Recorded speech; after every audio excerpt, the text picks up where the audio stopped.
कल वेक्टर में हम लोगों ने बेसिक पढ़ लिया था इसका, ठीक है। उसके बाद इंट्रोडक्शन टू 3D पे थे। इंट्रोडक्शन टू 3D में दोबारा से फिगर बनाना पड़ेगा।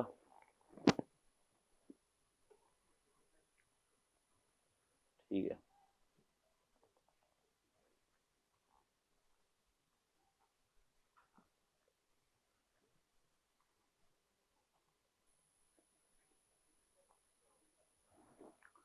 देखो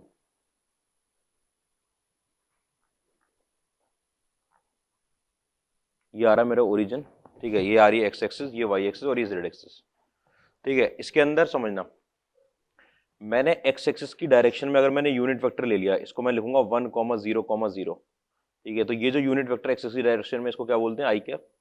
वाई की डायरेक्शन में आपने लिया 0, 1 और 0, इस पॉइंट पर यूनिट वेक्टर आपका जो पोजीशन वेक्टर भी है उसको क्या बोला जाएगा, जे कैप। और जो इस डायरेक्शन में गया आपके पास 0,0,1, ठीक है, उसको क्या बोलेंगे, के कैप, ठीक है। मान लो ये वाला पॉइंट आपके पास 3,0,0 है, ठीक है। तो ये हो जाएगा मेरे पास यहाँ से यहाँ तक जो वेक्टर होगा वो 3 आई कैप होगा, ठीक है। मान लेते हैं ये वाला पॉइंट आपके पास 0,4,0 है, तो यहाँ से यहाँ तक का, ओरिजिन से यहाँ तक का जो पूरा वेक्टर होगा उसको क्या बोलेंगे, 4 जे कैप।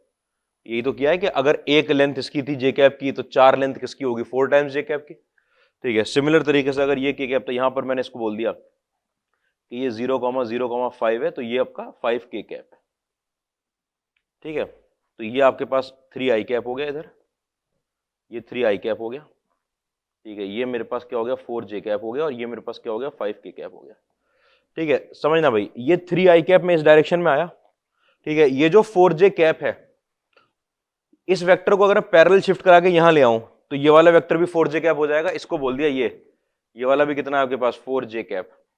पैरेलल शिफ्टिंग से कोई सर तो पड़ता नहीं, पैरेलल ही शिफ्ट करवाया है, ठीक है। ये 4 जे कैप। अच्छा, ये वाला जो 5 के कैप था, इसको मैं पैरेलल शिफ्ट करवा के यहां ले आया इस वाली लाइन पे, ठीक है। ये मेरे पास हो गया 5 के कैप,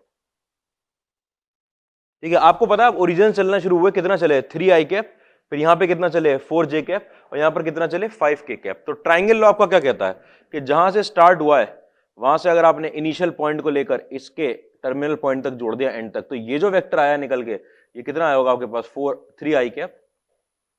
कितना चले हो आप, 3 आई कैप, प्लस में कितना चले हो फिर उसके बाद 4 जे कैप, फिर कितना चले हो आप, 5 के कैप। मतलब ये वाला पॉइंट आपके पास 3,4,5 है। तो आई जे के में जब मैंने लिखा है, तो ये वाला जो पॉइंट जो वेक्टर को रिप्रेजेंट कर रहा है, ये अपने आप में पोजीशन वेक्टर है ना, ओरिजिन से ज्वाइन हो रहा है। तो अगर हम आई जे के में लिखते हैं, तो जो वेक्टर निकल कर आता है वो कैसा वेक्टर होता है, पोजीशन वेक्टर। पोजीशन वेक्टर 3,4,5 के पॉइंट से ये वाला पॉइंट रिप्रेजेंट होगा, ये पोजीशन वेक्टर दिखाएगा आपको, ठीक है। तो आई जे के में अगर लिख दिया तो वो पोजीशन वेक्टर ही है। 3 आई कैप इधर चले, 4 जे कैप इधर चले, और 5 की कैप इधर चले, ठीक है। एक के पीछे एक लगे हुए हैं वेक्टर, ऐसे लगे हुए हैं, देखना, एक ऐसे है, एक ऐसे, और एक ऐसे है, ठीक है। ऐसे करके 3 वेक्टर है, आपने ये और ये जोड़ दिया है। ऐसे नहीं दिख रहा यहां पर कि ये 3 आई कैप चले, ये 4 जे कैप चले, और ये 5 के कैप चले, तो आपने इसके इनिशियल पॉइंट से इसका टर्मिनल पॉइंट जोड़ दिया, तो ये वाला वेक्टर आपका रिजल्टेंट देगा, ये वाला वेक्टर, ठीक है। ये ओरिजिन था, ये वाला पॉइंट था आपके पास 3,4,5, दिखना चाहिए बाहर की तरफ आ रहा है पॉइंट, इतनी बात में परेशानी नहीं होगी, ठीक है।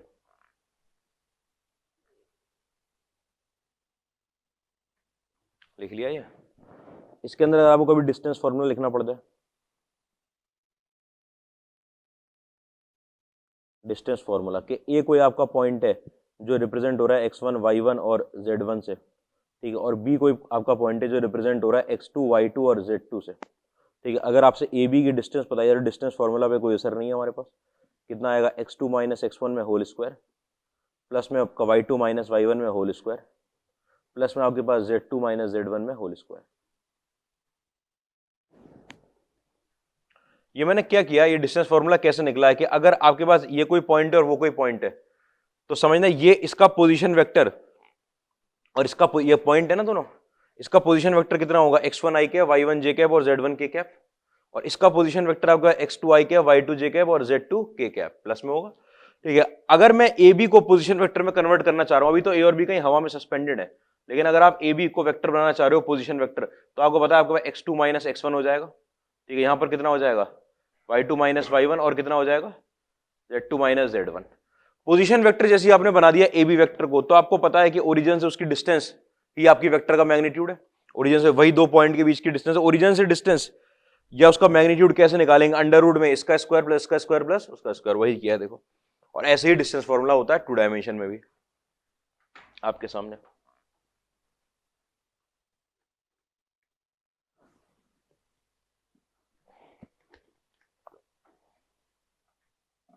ठीक है, इतनी बात है, परेशानी नहीं। अब इसमें सुनना आगे बात कि x इज इक्वल टू 2 जो यहां पर आया, जरा 2 डायमेंशन में समझना। 2 डायमेंशन में जब यहां पर x एक्सिस होती थी या y एक्सिस होती थी, x इज इक्वल टू 2 कैसी लाइन होती है ऐसे, ये लाइन अपने आप में पैरेलल है किसके, y एक्सिस के। x के अलावा जो दूसरी एक्सिस है उसके पैरेलल है, लाइन बनी x इज इक्वल टू 2 में। जहां पर वहां लाइन बनती है वहां पर यहां पर प्लेन बनता है कि x इज इक्वल टू 2 अपने आप में plane parallel to yz plane. ये अपने आप में एक प्लेन होगा जो पैरेलल होगा yz प्लेन के। देखना x इज इक्वल टू 2 नाम का प्लेन, ये वाला पॉइंट है आपके पास 2, 0, 0।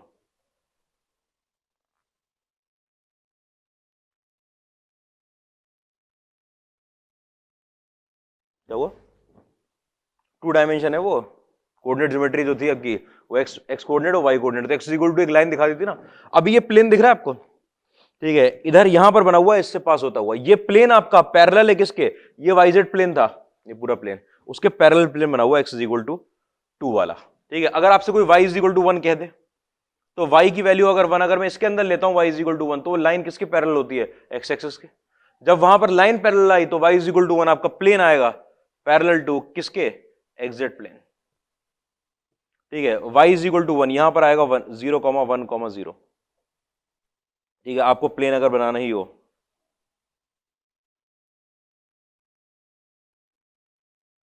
ठीक है, ऐसे करके, ठीक है। ये वाला प्लेन किसके पैरेलल बना हुआ है आपका, वाईजेड प्लेन के, सॉरी एक्जेक्ट प्लेन के, ठीक है। y इज इक्वल टू 2 पे प्लेन बना दिया है, ऐसे कहां गए भाई पेन,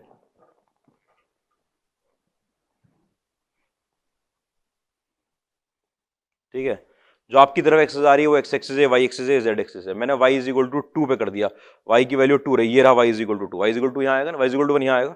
यहाँ पर आपने y इज इक्वल टू 1 की लाइन, आपको पता है मैं इधर चलूंगा y की वैल्यू 1 ही रहेगी, ठीक है। ऊपर चलूंगा y की वैल्यू 1 रहेगी, मैं ऐसे ऐसे नहीं जा सकता, ठीक है। तो यहाँ की सारी वैल्यूज पे y इज इक्वल टू 2 रहेगा, तो यहाँ की सारी वैल्यूज को अगर कवर कर लिया तो ये आपका एक्जेक्ट प्लेन था, इसके पैरेलल प्लेन आ गया, इसके पैरेलल प्लेन। बात समझ में आ रही है, कहां था आगे, हर तरफ देखो, अरे देखो ऊपर नीचे हर तरफ 2 रहेगा। सिर्फ इतनी बात है कि y की वैल्यू 2 यहां पर हो गई, ऊपर उठ रहे हैं y की वैल्यू चेंज हो रही क्या, नहीं, y इसका मतलब सारी वैल्यू ले ली, ऐसे जा रहे हैं y की वैल्यू चेंज हो रही क्या, अरे y की वैल्यू कहां चेंज हो रही है, ठीक है। और अगर मैं इसके अंदर ऐसे टेढ़ा चला जाऊं, y की वैल्यू तो चेंज नहीं हो रही, x और z घुमा रहा हूं यहां पे पूरे पे, इस पूरे में y इज इक्वल टू के अराउंड, यहां पे y की वैल्यू चेंज नहीं हो रही है, तो क्या आएगा, पूरा प्लेन आएगा। नीचे चले जाओ, ऊपर चले जाओ, इधर चले जाओ, ऐसे ऐसे नहीं जा सकते टू एंड फ्रो, y पे ट्रेवल नहीं करोगे। ये जो ऊपर की तरफ ट्रेवल हुआ है z पे और इस तरफ हुआ है वो x पे, y के लिए आपको उधर जाना पड़ता है, वो तो गए नहीं, तो y चेंज नहीं हुआ है, तो वो आपके नाम में plane parallel to exact plane, ऐसे करके समझना होता है, ठीक है। कोई परेशानी नहीं,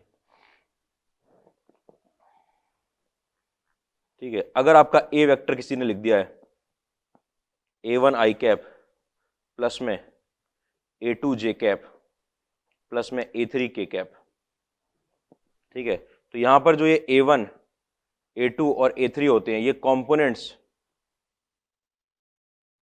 ऑफ वेक्टर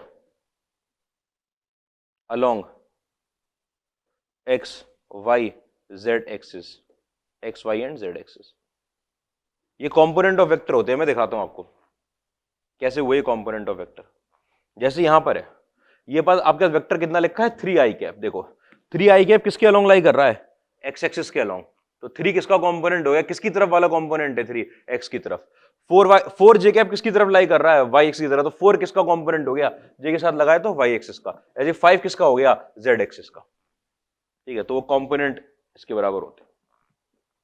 और इसके अंदर भी ठीक है, अगर आपका A vector is equal to lambda times B vector हो जाएगा, इसका मतलब क्या होगा कि ए वेक्टर कैसा है, पैरेलल है बी वेक्टर के, स्केलर मल्टीपल्स आर पैरेलल।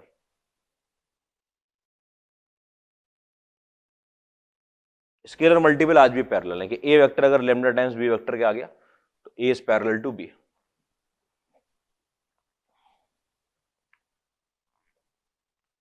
इतनी बात में तकलीफ नहीं होगी, देखो सिंपल सिंपल चीजें चल रही हैं। तो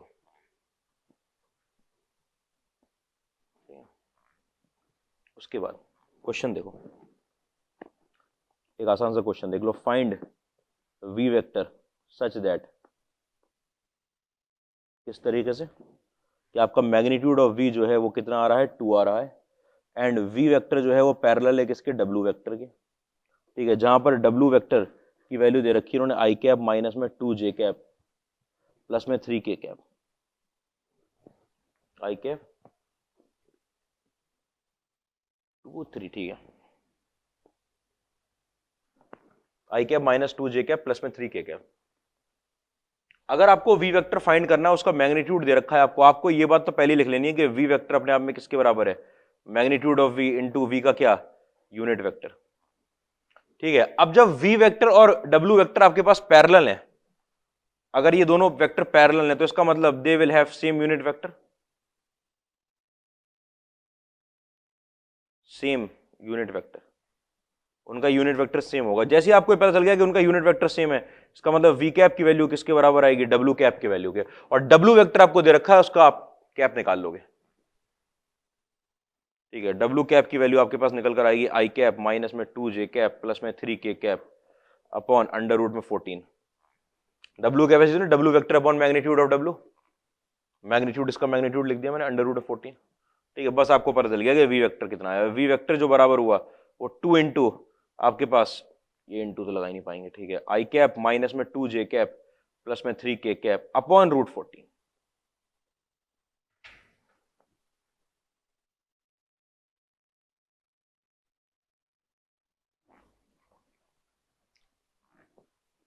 इतनी बातें परेशानी नहीं होगी, सिंपल चीज। ठीक है, यहाँ पे आपका बेसिक से बात खत्म हो गया, आगे बढ़ रहे हैं हम।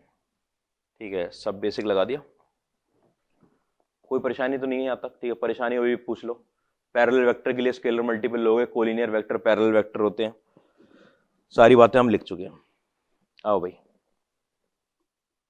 अगला टॉपिक आपके पास, vector along the angle bisector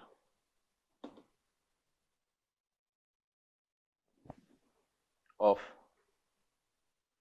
A and B, कि ए और बी दो वेक्टर हैं, उनके एंगल बाइसेक्टर के अलोंग जो वेक्टर है वो वेक्टर आपको निकाल के लाना है। काम की चीज आपके लिए, जेई मेंस में भी क्वेश्चन आ सकता है, जेई एडवांस में भी, मेंस में तो आ भी चुके हैं।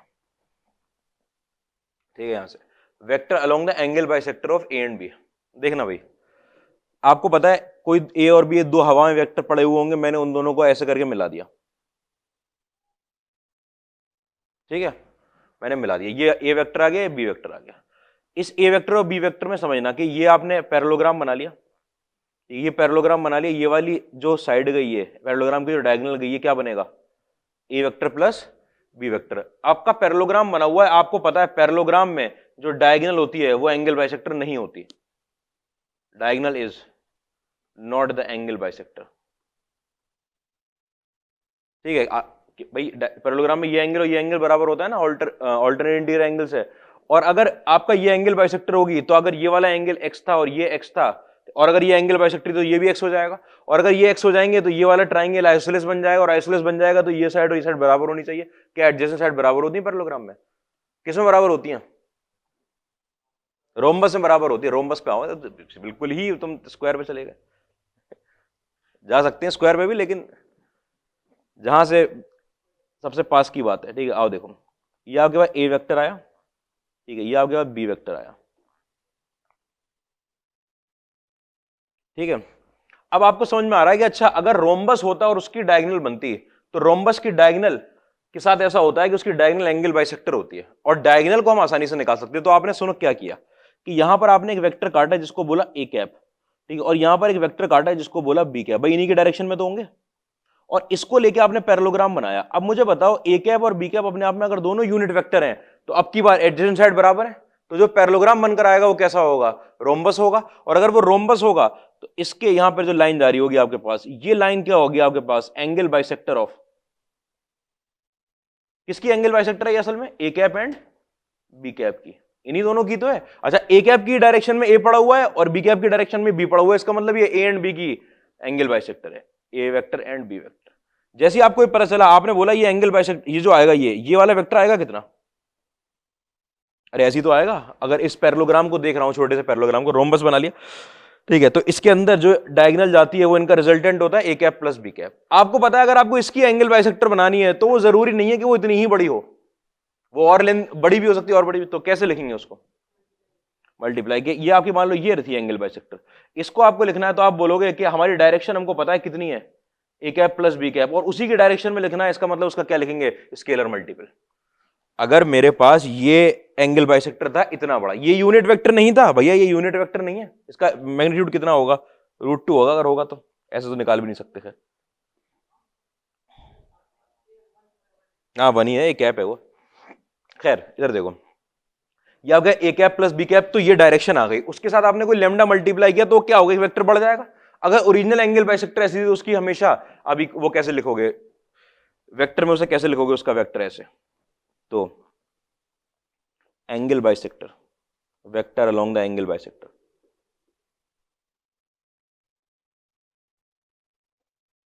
अलोंग द एंगल बाइसेक्टर कैसे लिखा जाएगा, lambda times a cap plus में बी कैप, ए कैप प्लस बी कैप।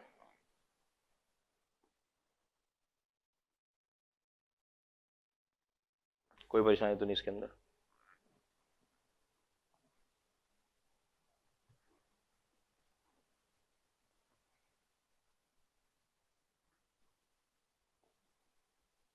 ठीक है। अब इसके अंदर अगर ऐसा हो गया, अगर मैंने यहां इस तरफ ले लिया, इस डायरेक्शन में माइनस में ए कैप, जब एंगल की बात कर रहे हैं तो एक सेकंड के लिए उस पर आ जाते हैं ट्रिग्नोमेट्री पे कि भाई एंगल का, उधर वाले एंगल का बाइसेक्टर है तो इधर वाले एंगल का बाइसेक्टर भी बताओ। अगर उधर वाले एंगल का बाइसेक्टर मिल रहा है तो इधर वाले, इसको पूरी लाइन मान ली मैंने, ठीक है, तो इधर वाले एंगल के बाइसेक्टर का वेक्टर बताओ, तो इधर वाले एंगल के बाइसेक्टर में भी यही होगा भाई, इधर आपके पास माइनस में ए कैप आएगा, ठीक है, इन दोनों को लेकर क्या बनाऊंगा, एक रोम्बस बनाऊंगा और इसकी डायरेक्शन में जाएगा। आपको पता है आपकी बार ये कितना आने वाला है, अरे ये तो पैरेललोग्राम बना हुआ है ना, इस पैरेललोग्राम में जो इतनी वाली लेंथ है, ये वाली लेंथ, ठीक है, ये वाला जो वेक्टर है ये कितना आएगा आपके पास, ये आएगा आपके पास बी कैप प्लस में minus A cap, B cap minus A cap लिख दूं, और उसको लेमडा से मल्टीप्लाई करना है, मतलब आपके पास ये निकल कर आएगा lambda times b cap minus में ए कैप, ठीक है। अच्छा, अब क्लियर, वेक्टर कौन कौन से थे, बी वेक्टर और माइनस ए वेक्टर। तो आपको पता है कि आपने किया क्या, जो दो वेक्टर थे बी वेक्टर और माइनस ए वेक्टर, उन दोनों को क्या कर लिया, कैप को ऐड कर दिया, माइनस ए वेक्टर था ना आपकी, और उन दोनों ने कैप को ऐड कर दिया और बाहर लेमडा मल्टीप्लाई कर दिया। लेमडा नहीं मल्टीप्लाई करेंगे तो सिर्फ इतना एंगल बाइसेक्टर आएगा, आपको पूरा चाहिए एंगल बाइसेक्टर कुछ ना कुछ मैग्नीट्यूड दे रखा होगा इन्होंने, इतने मैग्नीट्यूड का तो इन्हें चाहिए नहीं होगा, इन्हें तो कोई मैग्नीट्यूड दे रखा।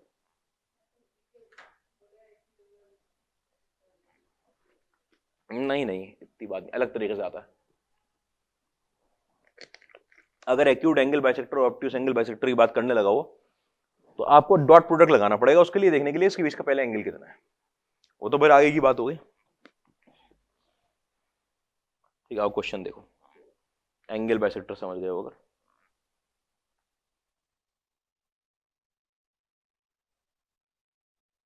ठीक है, तो आपने क्या बोला कि r vector is equal to lambda times a cap plus में बी कैप,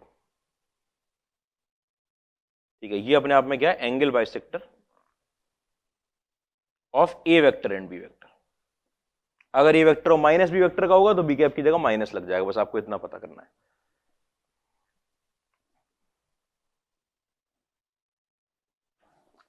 आओ भाई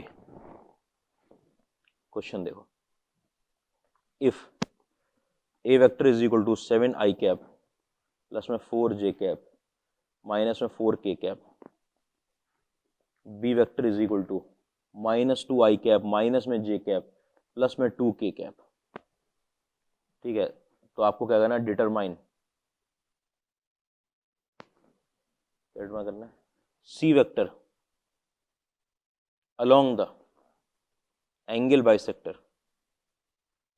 of along the bisector of angle between a vector and b vector where बोल दिया मैग्नीट्यूड ऑफ c कितना है आपके पास 5√6 है। मैग्नीट्यूड ऑफ c कितना है 5√6।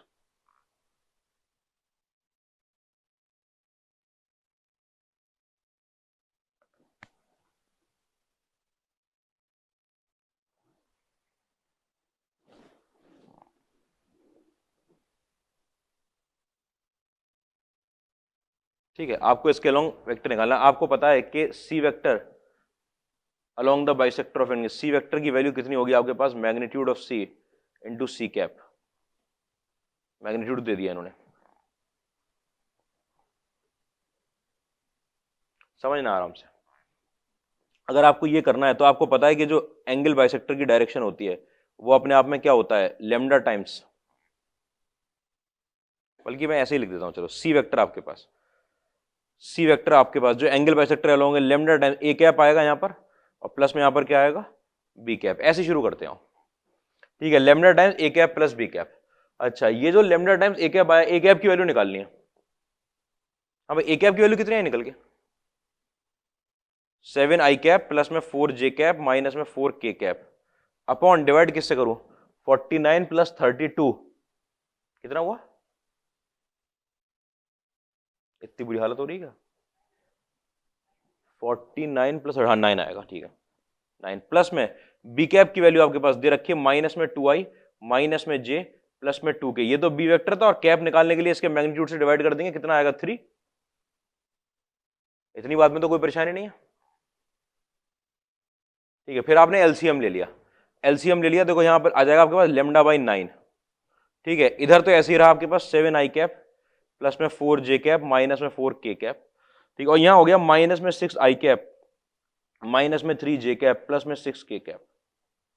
ठीक है, आपके पास लेमडा अपॉन 9 के साथ बनकर आ चुका है आई कैप प्लस में जे कैप प्लस में 2k कैप। ये तो बनकर आया, ये किसके बराबर है आपके पास, ये सी वेक्टर आया आपके पास। ये क्या असली सी वेक्टर आ गया, ये तो असली तो नहीं आया, आपको तो मैग्नीट्यूड दे रखा है।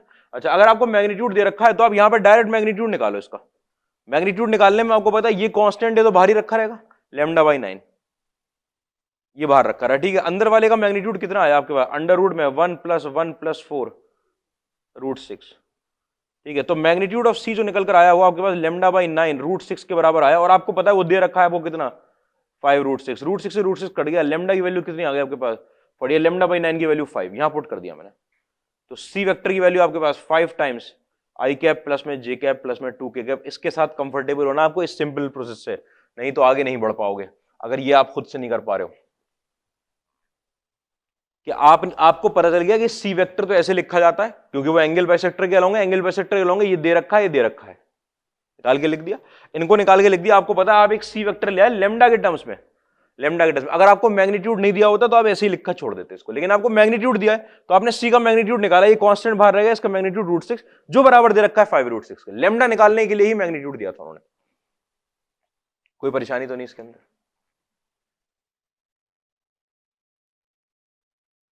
कुछ तकलीफ लग रही है, हो गया ये क्वेश्चन, देखो अगला।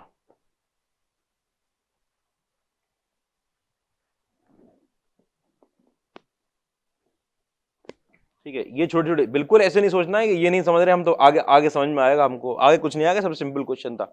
अब तो क्वेश्चन बढ़ेगा फिर। वेक्टर आपके पास माइनस में आई कैप प्लस में जे कैप प्लस में के कैप, माइनस में K cap sorry, I cap plus J cap minus K cap is angle bisector of, angle bisector दे दिया किसका, C vector and 3i cap plus में 4j cap, इनका angle bisector है। Find unit vector in direction of C. ये वाला vector जो है ना, ये वेक्टर, ये एंगल बाइसेक्टर दे रखा है सी और ए कोई डी होगा मान लो, सी और डी के बीच में मान लिया कोई डी है आपको, ठीक है।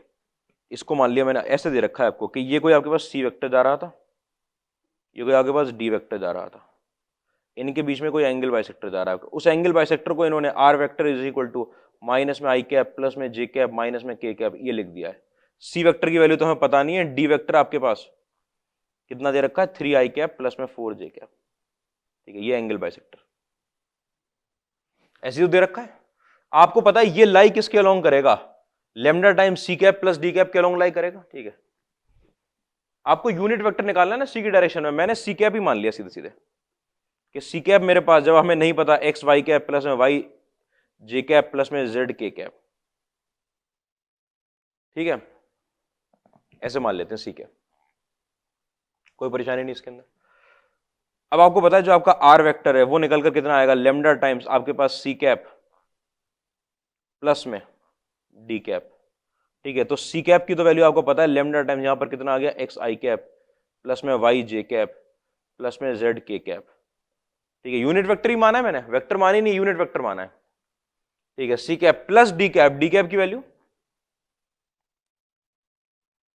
कितनी आएगी भाई, डी कैप की वैल्यू मेरे पास 3 आई कैप प्लस में 4 जे कैप डिवाइड बाई 5, ये आ गई वैल्यू, ठीक है। और जो मेरा आर वेक्टर था जो पहले से मुझे दे रखा है कि एंगल बाइसेक्टर है, वो माइनस आई कैप प्लस में जे कैप माइनस में के कैप, ये आ गया। देखो आराम से कि ये वाला वेक्टर आपको दे रखा है इन दोनों का एंगल बाइसेक्टर, तो आपने ये वाला vector are vector angle bisector की कंडीशन को फॉलो करेगा, आपने वैल्यू पुट कर दी, सी की वैल्यू निकालनी थी, सी कैप की, सी कैप को ही माना डायरेक्ट, सी को मानोगे बिना और वेरिएबल बढ़ेंगे, ठीक है। अब आप देखो, अब आपको कंपेयर करना है आई जे के को, ठीक है। तो आपके पास यहां पर आया लेमडा एक्स प्लस 3/5 के साथ आई कैप, ठीक है, और लेमडा वाई प्लस में 4/5 के साथ जे कैप प्लस में जेड के साथ आपके पास आया के कैप, और यहां पर माइनस में आई कैप प्लस में जे कैप माइनस में के कैप, जेड लेमडा, अच्छा जेड लेमडा के साथ आया के कैप।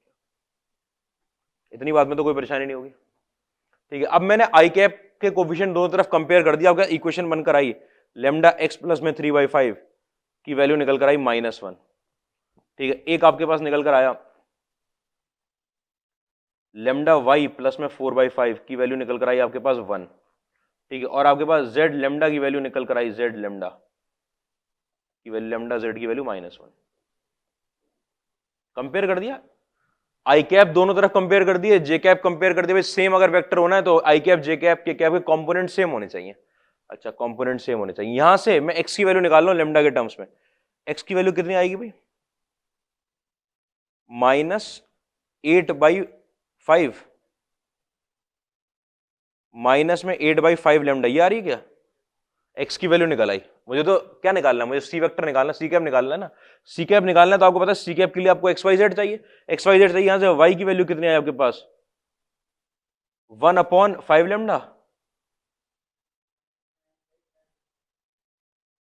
1 ठीक है, और जेड की वैल्यू कितनी है आपके पास -1/, लेमडा। साथ साथ आपको पता है कि ये जो था सी कैप, इसकी वैल्यू अगर आपके पास आई कैप प्लस में जे कैप प्लस में वाई जे कैप प्लस में जेड की कैप थी। अब आप सोचो एक बात कि यहां पर आपके पास 3 तो इक्वेशन आई हैं और 4 वेरिएबल हैं एक्स वाई जेड और लेमडा, तो चौथी इक्वेशन चाहिए। चौथी इक्वेशन कैसे आएगी कि मैग्नीट्यूड के अंडर रूट में आपका x² प्लस में y² प्लस में z² की वैल्यू कितनी आएगी 1, क्योंकि सी यूनिट वेक्टर है, यूनिट वेक्टर है तो मैग्नीट्यूड कितना हो जाएगा 1 हो जाएगा, 1 हो जाएगा। तो आपको यहां से पता लग गया 64/25 लेमडा स्क्वायर प्लस में आपके पास 1/25 लेमडा स्क्वायर प्लस में 1 लेमडा स्क्वायर की वैल्यू 1 आ रही है, ठीक है। यहां से आप लेमडा स्क्वायर को निकाल के उधर ले गए तो 64/25 65/25 बन गया ये, प्लस में 1 is equal to lambda square. ये कट के कितना आएगा 13/5, 18/5 आ गई लेमडा स्क्वायर की वैल्यू, ये है क्या, 18/5। यहां से जो लेमडा की वैल्यू निकल कर आई आपके पास, लेमडा की वैल्यू वो अंडर रूट में आपके पास 18 है, मतलब कि 3√2/5 √5। कुछ अजीब सी वैल्यू आती लग रही है। कितनी वैल्यू आई लेमडा की? 2/5। हाँ वो तो ठीक है, 3 अंडर रूट में 2/5। ठीक है, ये वैल्यू लेमडा की वैल्यू उठा के आप कहां पुट करोगे? यहां पुट करोगे, किसकी वैल्यू निकल आएगी? XYZ की वैल्यू निकल आएगी। पूरा एल्जेब्रिक क्वेश्चन।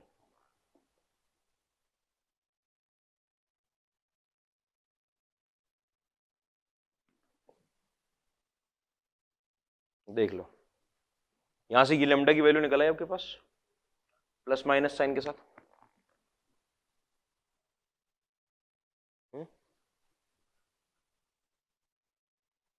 बात समझ में आ रही है कि क्या किया गया? ये छोटी छोटी चीजें आपको वेक्टर में करनी रहती हैं कि आपके दिमाग में फिगर होना चाहिए कि अच्छा हम कैसे जाएंगे वहां तक, कि मुझे ये वाला जो गिवन वेक्टर था वो एंगल बाइसेक्टर दे रखा था, तो ये आर वेक्टर मैंने गिवन वेक्टर मान लिया, ये एंगल बाइसेक्टर है किसका? सी और डी का, मतलब इस इक्वेशन को सेटिस्फाई करेगा।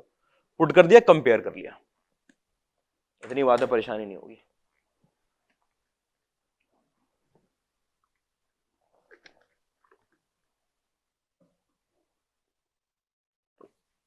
ठीक है, आगे बढ़ जाऊं? आ गया हो भाई काम की चीज पे। Linear combination of vectors.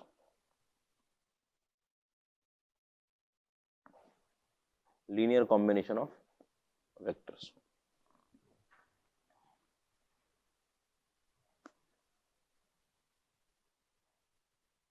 ठीक है,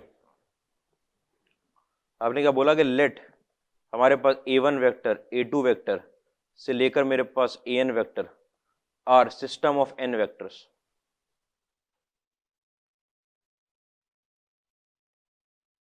ये n वेक्टर का एक सिस्टम दे रखा है आपको, n वेक्टर पड़े हुए हैं, AN वेक्टर। ठीक है, एंड हमारे पास λ1 λ2 से लेकर λn belonging to R are n scalar, ये स्केलर पड़े हुए हैं। देन लीनियर कॉम्बिनेशन ऑफ ये इस सिस्टम के, ऑफ दिस सिस्टम इज, क्या लिखा जाएगा भाई? Linear combination. कि अगर ये मेरे पास स्केलर पड़े हुए हैं और वो वेक्टर, तो लीनियर कॉम्बिनेशन को मैं बोल रहा हूं आर वेक्टर। लीनियर कॉम्बिनेशन आपके पास बराबर होगा A1 λ1 A1 वेक्टर ऐसे।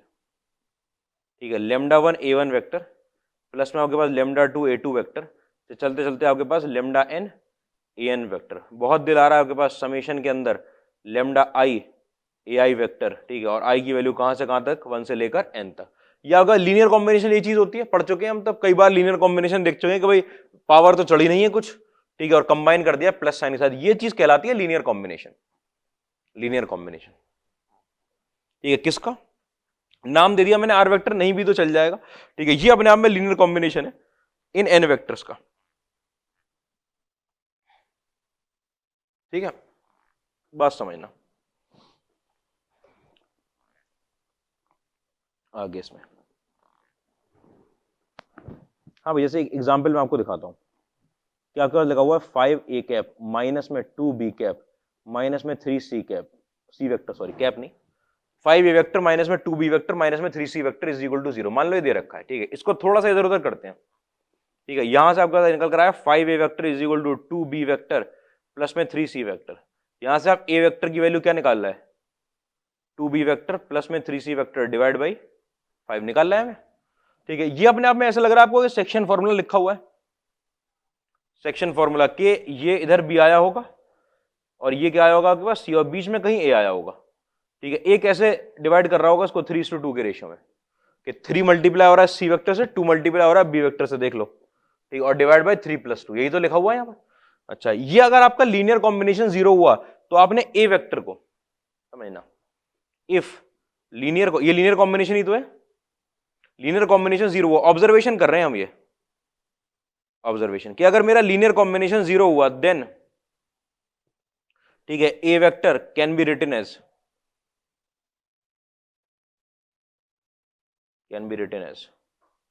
Linear combination of b and c।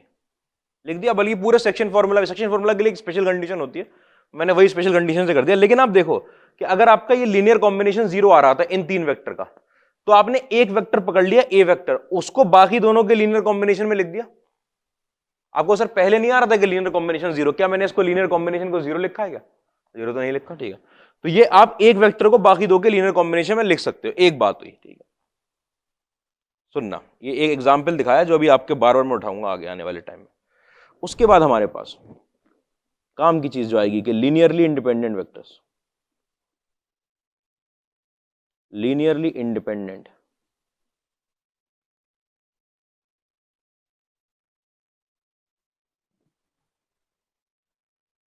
Linearly independent vectors, ठीक है, एल आई बोल देंगे, मैं इसको एल आई बोलता हुआ चलूंगा, ठीक है। फिर वही बात है कि लेट a1 a2 से लेकर आपके पास an be system of n vectors and λ1 a1 vector plus में λ2 a2 वेक्टर से लेकर आपके पास λn an vector is equal to 0। ये क्या चीज 0 के बराबर लिख दी, लीनियर कॉम्बिनेशन 0 के बराबर लिख दिया। इंप्लाइज ये चीज इंप्लाई करती है, अंग्रेजी इसकी बहुत डिफिकल्ट सी लगती है। इंप्लाइज कि λ1 इज इक्वल टू λ2 से लेकर आपके पास λn, ये सब कैसे हैं, 0 हैं। Then a1 vector a2 vector an vector are linearly independent vectors.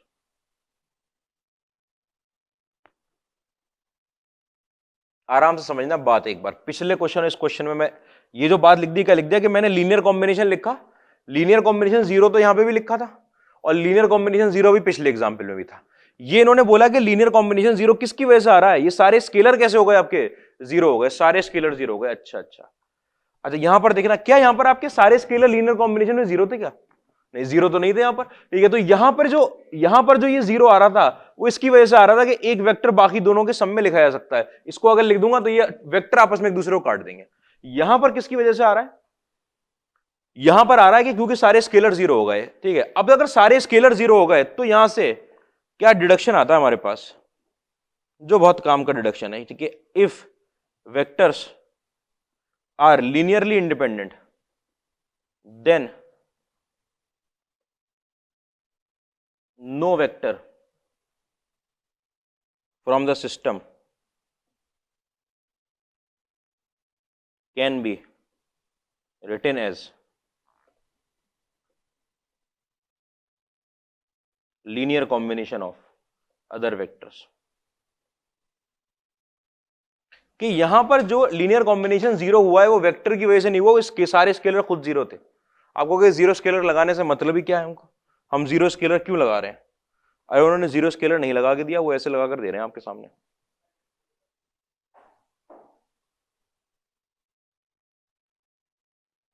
कितना आएगा ये? अरे साइन मॉड साइनस की रेंज बता दो चलो, 0 से 1 के बीच में। अच्छा, और छोटा कर लें क्या इसको? x की वैल्यू फर्स्ट क्वाड्रेंट 0 से पावर 2 ओपन इंटरवल में मान लो दे दिया, और 0 से 1 को डिवाइड 2 करूंगा तो कितना आएगा? 0 से 1/2, ठीक है। ग्रेटेस्ट इंटीग्रल लगा दूंगा, कितना आ जाएगा? 0 हो जाएगा। ऐसी एक फंक्शन के साथ लगा दूंगा, j के साथ लगा दूंगा, ऐसी एक फंक्शन के साथ लगा दूंगा के साथ, सबकी रेंज कितनी आएगी? 0 0 0 आएगी, ठीक है। तो लीनियर कॉम्बिनेशन 0 हो रहा होगा, लेकिन वेक्टर की वजह से नहीं, किसकी वजह से? स्केलर के मल्टीपल की वजह से, ठीक है। जैसे ऐसे करके लगा दिया जाए एग्जाम्पल में, ठीक है। तो ये अपने आप में कैसा होगा? 0 हो जाएगा, ठीक है। ऐसे अगर बना दिया जाए और भी, तो ये क्या बोल रहे हैं कि अगर वेक्टर लीनियरली इंडिपेंडेंट होते हैं तो कोई भी वेक्टर सिस्टम से उठा के कोई भी वेक्टर बाकी वेक्टर्स के लीनियर कॉम्बिनेशन में नहीं लिखा जा सकता।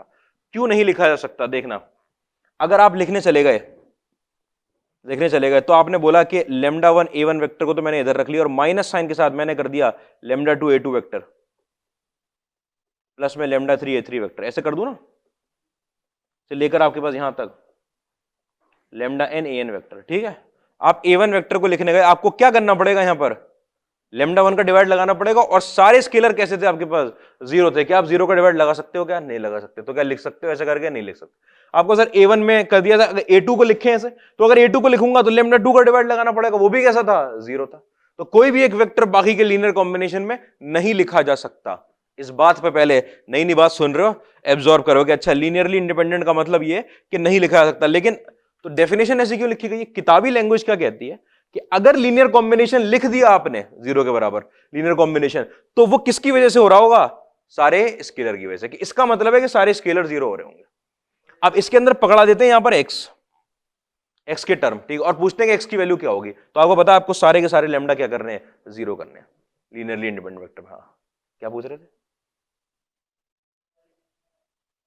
अरे लीनियरली डिपेंडेंट पे आ रहा हूं।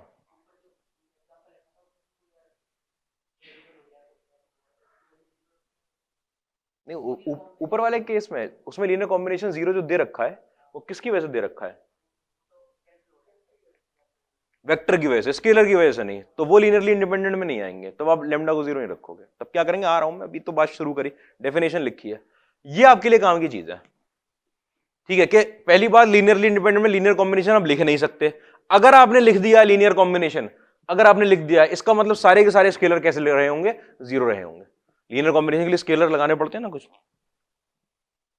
बात समझ में आ रही है तो नहीं? कोई डाउट तो नहीं रह गया इस बात में? तो आपकी बात है, आईआईटी 2-3 बार, अभी पिछले 5 साल में 2-3 बार क्वेश्चन पकड़ा चुका है इस पे, जेईई एडवांस, इसी कॉन्सेप्ट पे।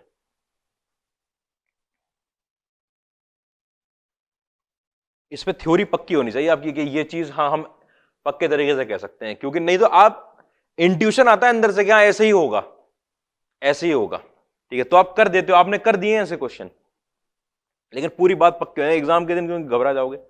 अच्छा, अगला वाला देखो, इसके अंदर लीनियरली डिपेंडेंट वेक्टर।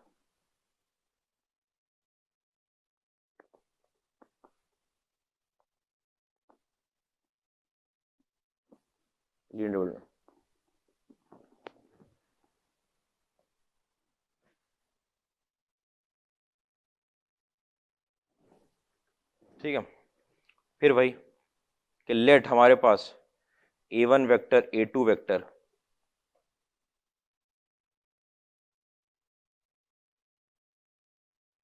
अब तो बड़े हो गए हो, समझ रहे हो बात? बिया सिस्टम ऑफ एन वेक्टर्स। मुझे पता है ये सब बातें एकदम से दिमाग में जाने में रुकती हैं आपके कि अरे ये क्या लिख दिया, अरे a1 a2 से लेकर एन तक की गिनती लिखी है, ठीक है, और क्या लिखा है? ठीक है, system of n vectors and lambda i, ठीक है, जहां पर आपकी आई की वैल्यू कहां से कहां तक, 1 2 से लेकर एन तक, बिलोंगिंग टू आर, ठीक है, नॉट ऑल जीरो। सब के सब जीरो नहीं होने चाहिए भाई, सारे लेमडा जीरो हो गए तो फिर क्या बन जाएगा? लीनियरली इंडिपेंडेंट नहीं डिपेंडेंट। नॉट ऑल जीरो, सब जीरो, कुछ हो जाए हो जाए जीरो, उन्हें हटा देंगे सिस्टम में वेक्टर को जिनके स्केलर मल्टीपल जीरो हो रहे होंगे। नॉट ऑल जीरो, ठीक है, are N scalars, then lambda 1 a1 vector plus में लेमडा 2 a2 वेक्टर, लेमडा 3 लो sorry lambda n an vector is equal to zero. ठीक है, ठीक, अरे एंड, ठीक है, ये साथ साथ हो। Then a1 vector a2 vector से लेकर आपके पास an vector are linearly independent vector, linearly dependent vector sorry. ठीक है, कि आपके पास ये एक सिस्टम दे रखा है, ये उसके स्केलर दे रखे हैं, और साथ साथ क्या दे रखा है कि लीनियर कॉम्बिनेशन कैसा दे रखा है? जीरो दे रखा है। अब लीनियर कॉम्बिनेशन आपको पता है सारे लेमडा तो जीरो हुए नहीं है, तो किसकी वजह से लीनियर कॉम्बिनेशन जीरो हुआ होगा? वेक्टर कटे होंगे आपस में, वेक्टर कटे होंगे आपस में, तो आपको पता है कि ये सब कैसे कहलाते हैं, तब ये कैसे कहलाते हैं? लीनियरली डिपेंडेंट वेक्टर, एक दूसरे पर डिपेंडेंट। इसमें काम की बात क्या है? दैट इज, आपको असली डिडक्शन क्या है इसके बाद, कि if vectors are linearly dependent then any vector can be written as linear combination of the remaining vectors। Linear combination, कि अगर आप लीनियर कॉम्बिनेशन में लिख पा रहे हो तो लीनियरली डिपेंडेंट है, अगर लीनियर कॉम्बिनेशन में नहीं लिख पा रहे हो, ठीक है, लीनियर एक वेक्टर को बाकी वेक्टर्स के लीनियर कॉम्बिनेशन में लिख पा रहे हो, तो वो सारे वेक्टर लीनियरली डिपेंडेंट हो गए, और नहीं लिख पा रहे हो तो लीनियरली इंडिपेंडेंट हो गए। मैं आपको एग्जांपल दिखाता हूं, अरे मतलब जिसका लेमडा, जिसका लेमडा वो है नॉट इक्वल टू 0, उसी को तो लिखो है। हाँ, एक हर वेक्टर को लिखना चाहिए, हर वेक्टर के लिए जो जो वेक्टर आपका इनका लेमडा 0 नहीं है। जैसे मैंने यहाँ पर a1 वेक्टर को डिफाइन कर दिया 1/λ1, मैंने ऐसा मान लिया कि अभी के लिए सब तो 0 नहीं है, मैंने λ1 को नॉन जीरो ले लिया। अगर मैंने λ1 को नॉन जीरो ले लिया तो माइनस साइन के साथ आपके पास a2, ओ सॉरी λ2 a2 से लेकर आपके पास λn लिखा जा सकता है ऐसे करके। इसको इधर ले आऊंगा, सबको सब 0 थे, तो एक वेक्टर को बाकी सबके किस में लिख दिया आपने, लीनियर कॉम्बिनेशन में लिख दिया।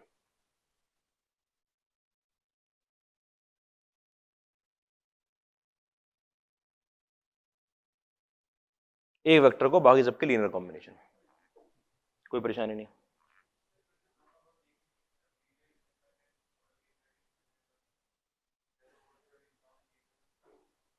ये 0 किसकी वजह से हो रहा है कि इसमें सारे स्केलर कैसे हो रहे हैं, 0 हो रहे हैं। इसके अंदर मैंने अलग से बात लिखी लीनियरली डिपेंडेंट में कि सब 0 ना हो, तब भी ये 0 हो रहा हो। तब ये 0 कैसे हो रहा होगा कि ये प्लस का a1 ये 1 आ गया है और ये ऐसा बन गया कि माइनस a1 बन गया, वेक्टर आपस में एक दूसरे को काट रहा है। बीच में कहीं नहीं, ऐसे नहीं रटना है बात। अरे तो मैं n, अरे तुम n में परेशान हो रहे हो, ठीक, मैं 3 की बात कर रहा हूं। एग्जाम्पल सुनो अब, अरे अभी रुक तो जाओ, ठीक है, क्यों परेशान हो रहे हो। लीनियरली इंडिपेंडेंट और लीनियरली डिपेंडेंट, ठीक है, एग्जाम्पल सुन लो भाई, ठीक है।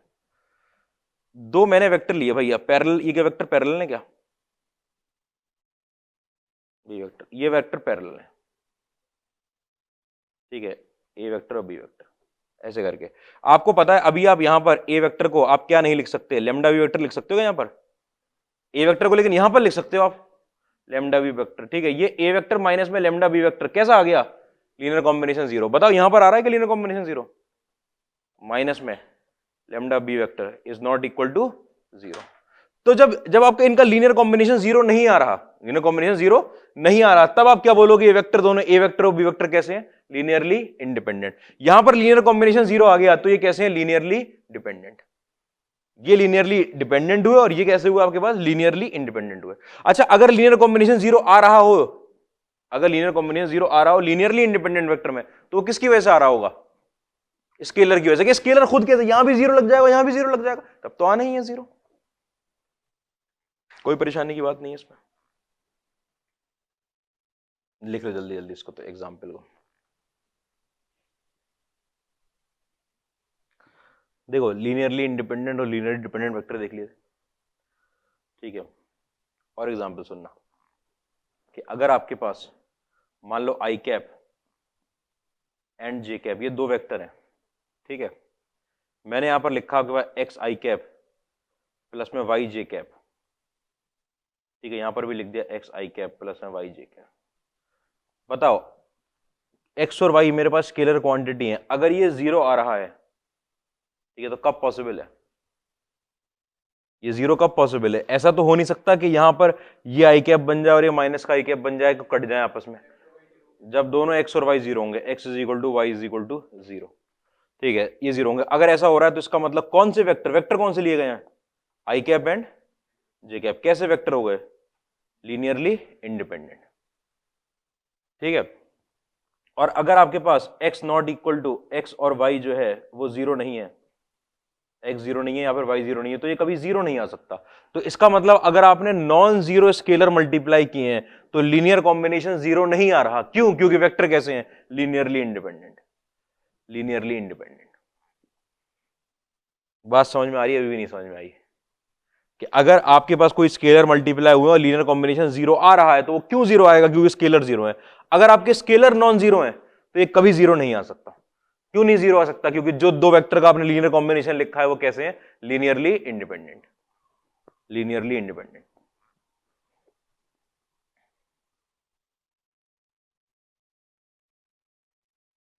बात समझ में आ रही है इतनी,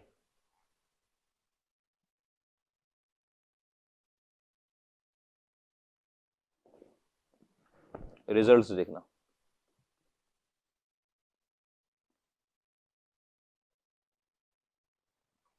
ठीक है।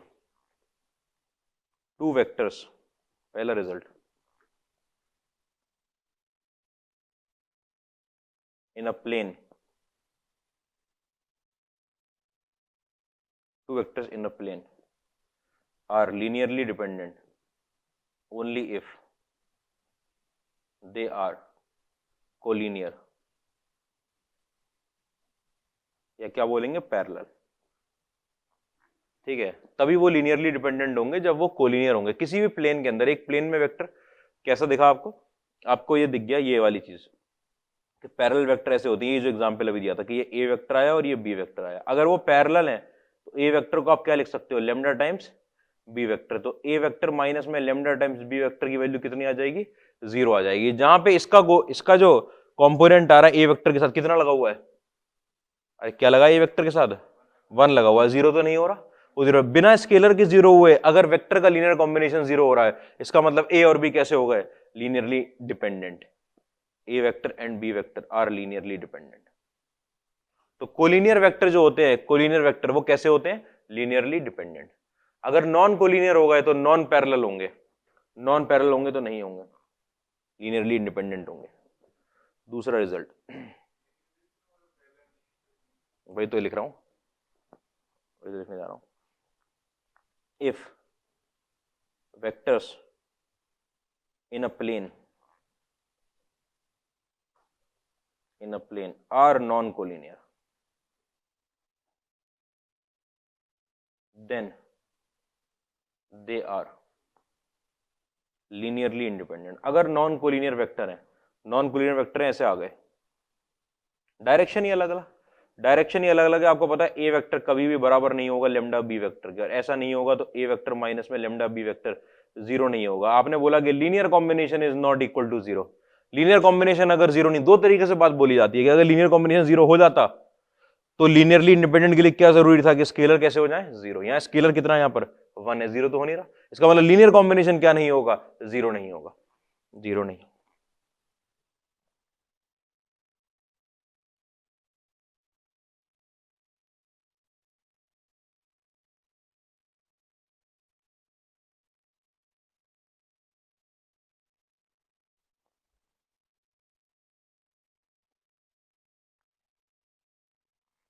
बात समझ में आ रही है इतनी?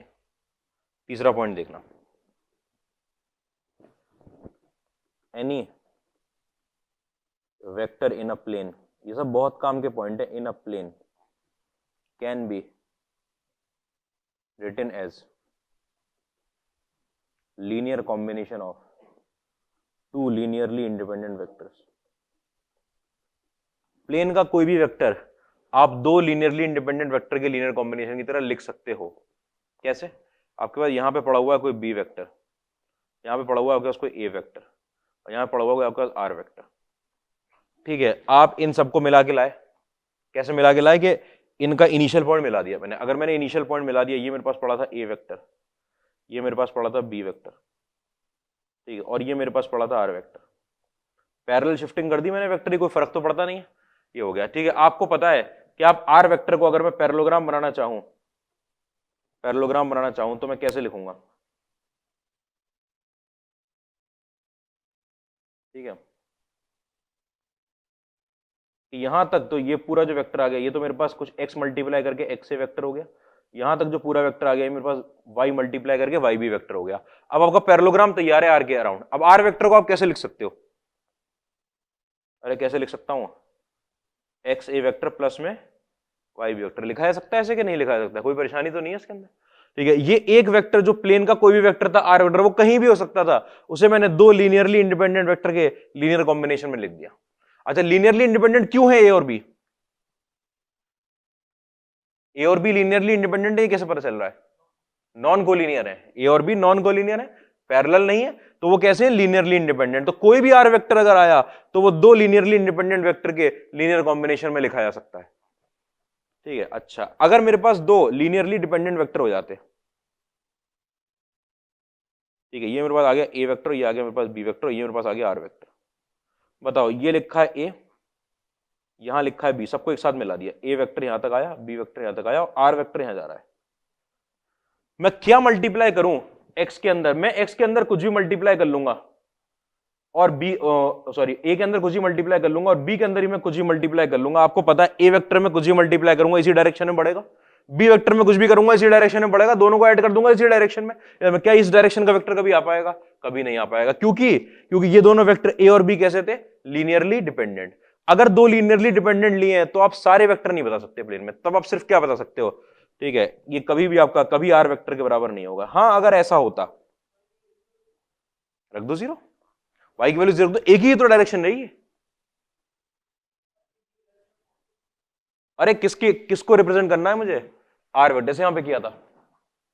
आर वेक्टर आना चाहिए किससे? ए और बी के लीनियर कॉम्बिनेशन से। मैं और ए और बी में कुछ भी ले लिया, क्या मुझे आर वेक्टर मिलेगा? डायरेक्शन तो बदलेगी ही नहीं, ज्यादा रिवर्स हो जाएगी, बदलेगी नहीं डायरेक्शन। कुछ परेशानी लग रही है अभी? ठीक है, अच्छा अगर ऐसा हो गया मेरे पास कि मेरे पास ये आ गए, ये आया ए वेक्टर, ये आया बी वेक्टर और ये आया मेरे पास आर वेक्टर, अब आप ऐसा कह सकते हो कि हाँ अब आर वेक्टर जो है वो किसके बराबर हो जाएगा? लीनियर कॉम्बिनेशन के बराबर हो जाएगा।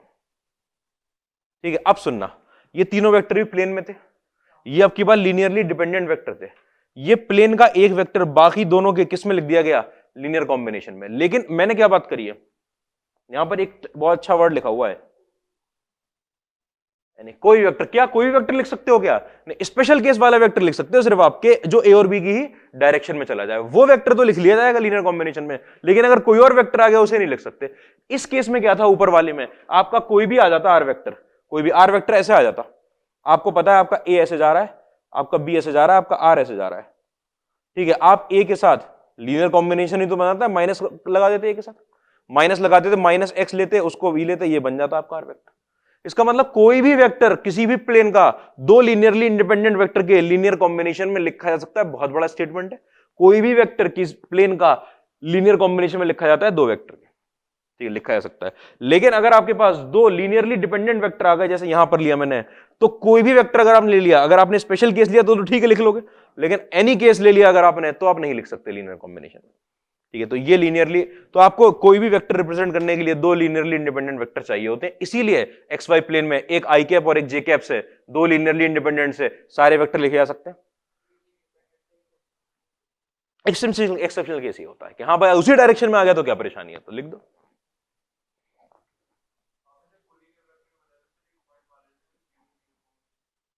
नहीं, पोजीशन में बताया था वो।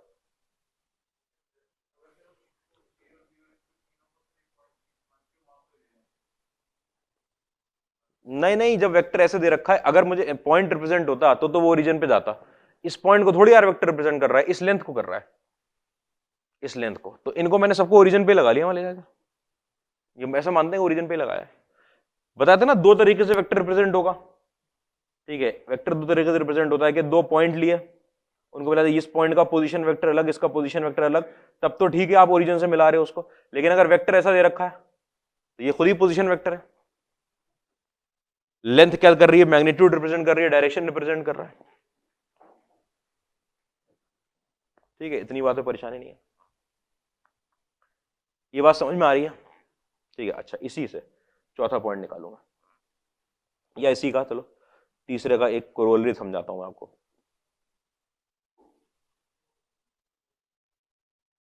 ठीक है, इस थ्योरी पे ध्यान देना कि आपके पास दो लीनियरली इंडिपेंडेंट वेक्टर थे, ए वेक्टर और बी वेक्टर, आपने उसमें किसको रिप्रेजेंट कर दिया? आर वेक्टर को। आपने लिख दिया कि आर वेक्टर की वैल्यू किसके बराबर है? एक्स ए वेक्टर प्लस में वाई बी वेक्टर। आपको यहां पर पता है A and B are linearly independent, A और बी लीनियरली इंडिपेंडेंट। लेकिन अगर मैं यहां पे इन तीनों को ले लूं, इन तीनों वेक्टर को, तो आर वेक्टर माइनस में एक्स ए वेक्टर प्लस में वाई बी माइनस में वाई बी वेक्टर, ये लीनियर कॉम्बिनेशन कैसा आ रहा है? जीरो आ रहा है। लीनियर कॉम्बिनेशन, अगर ये लीनियर कॉम्बिनेशन जीरो आ रहा है, ठीक है, आपको पता है दो बातें होंगी, या तो ये तीनों वेक्टर कैसे होंगे? लीनियरली डिपेंडेंट होंगे, कोई परेशानी नहीं, या फिर इन सब का अगर ये लीनियरली इंडिपेंडेंट होंगे तो इन तीनों का कोफिशिएंट कैसा हो जाना चाहिए? जीरो। बताओ, एक्स यहां पे तो जीरो नहीं था, वाई भी जीरो नहीं था, आर के साथ तो वन लगाया, वो तो बिल्कुल जीरो नहीं है। तो अब ये जो तीनों वेक्टर आए, इन तीनों वेक्टर का लीनियर कॉम्बिनेशन किसके बराबर आ गया? जीरो। तो आप बोलोगे are vector, a vector and b vector are linearly dependent vector. ये तीनों आपस में खुद कैसे हैं, लीनियरली डिपेंडेंट। आप देखो ना, एक लीनियरली डिपेंडेंट वेक्टर की क्या कंडीशन थी कि किसी भी सिस्टम ऑफ वेक्टर में अगर मेरे पास 3 लीनियरली डिपेंडेंट वेक्टर आ रहे हैं तो किसी भी एक वेक्टर को बाकी दो के लीनियर कॉम्बिनेशन में लिख सकता हूं, वही लिखा हुआ है। लेकिन ए और बी कैसे हैं, अगर सिर्फ दो लिए जाएं, वो कैसे है, लीनियरली इंडिपेंडेंट। अच्छा, अब बात सुनना, ये वाली चीज ऑलवेज ट्रू, ठीक है, कैन बी यूज्ड, बल्कि ऐसे लिख देता हूं, can be used to represent, ठीक है, एनी वेक्टर। इसका मतलब अगर मेरे ए और बी दो लीनियरली इंडिपेंडेंट वेक्टर हैं तो ये मैं हमेशा लिख सकता हूं। अगर ये हमेशा लिख सकता हूं, इसका मतलब अगर मैंने 3 वेक्टर ले लिए किसी भी प्लेन में तो वो हमेशा कैसे रहेंगे, लीनियरली डिपेंडेंट। आप सोचो ना, ये बात आप हमेशा लिख सकते हो।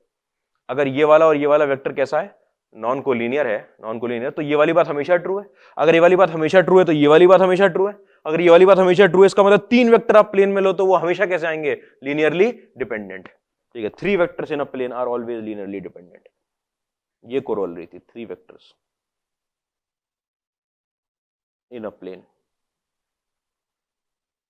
आर ऑलवेज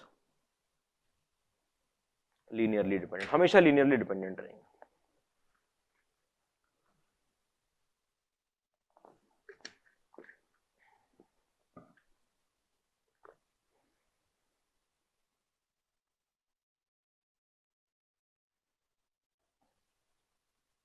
ये बात समझ में आनी चाहिए कि भाई अगर ऐसा था तो इनका लीनियर कॉम्बिनेशन 0 आ रहा है, और किसी वेक्टर सिस्टम ऑफ वेक्टर्स का लीनियर कॉम्बिनेशन 0 आ जाए तो वो वेक्टर कैसे होते हैं, लीनियरली डिपेंडेंट। 0 आ जाए और कोफिशिएंट कैसे ना हो, non zero, coefficient non zero, वो नॉन जीरो पता है आपको है। हाँ, ए और बी वेक्टर कोलिनियर नहीं होंगे तभी तो ये लिख पाओगे हमेशा। मैं दो की बात ही नहीं कर रहा, इसलिए 3 की बात कर रहा हूं। 3 लिए तुमने, ए और बी नॉन कोलिनियर रहे, आर और ए नॉन कोलिनियर रहे, आर और बी नॉन कोलिनियर, ये दोनों अपने आप में लीनियरली इंडिपेंडेंट, ये दोनों लीनियरली इंडिपेंडेंट, ये दोनों लीनियरली इंडिपेंडेंट। लेकिन तीनों का सम बनाया, अगर तीनों का सिस्टम बनाया तो वो कैसे, लीनियरली डिपेंडेंट। अभी बात नहीं आ रही क्या समझ में, ध्यान से देखते रहना, ठीक है। चौथा पॉइंट, कंपैरिजन ऑफ कंपोनेंट्स या कोएफिशिएंट।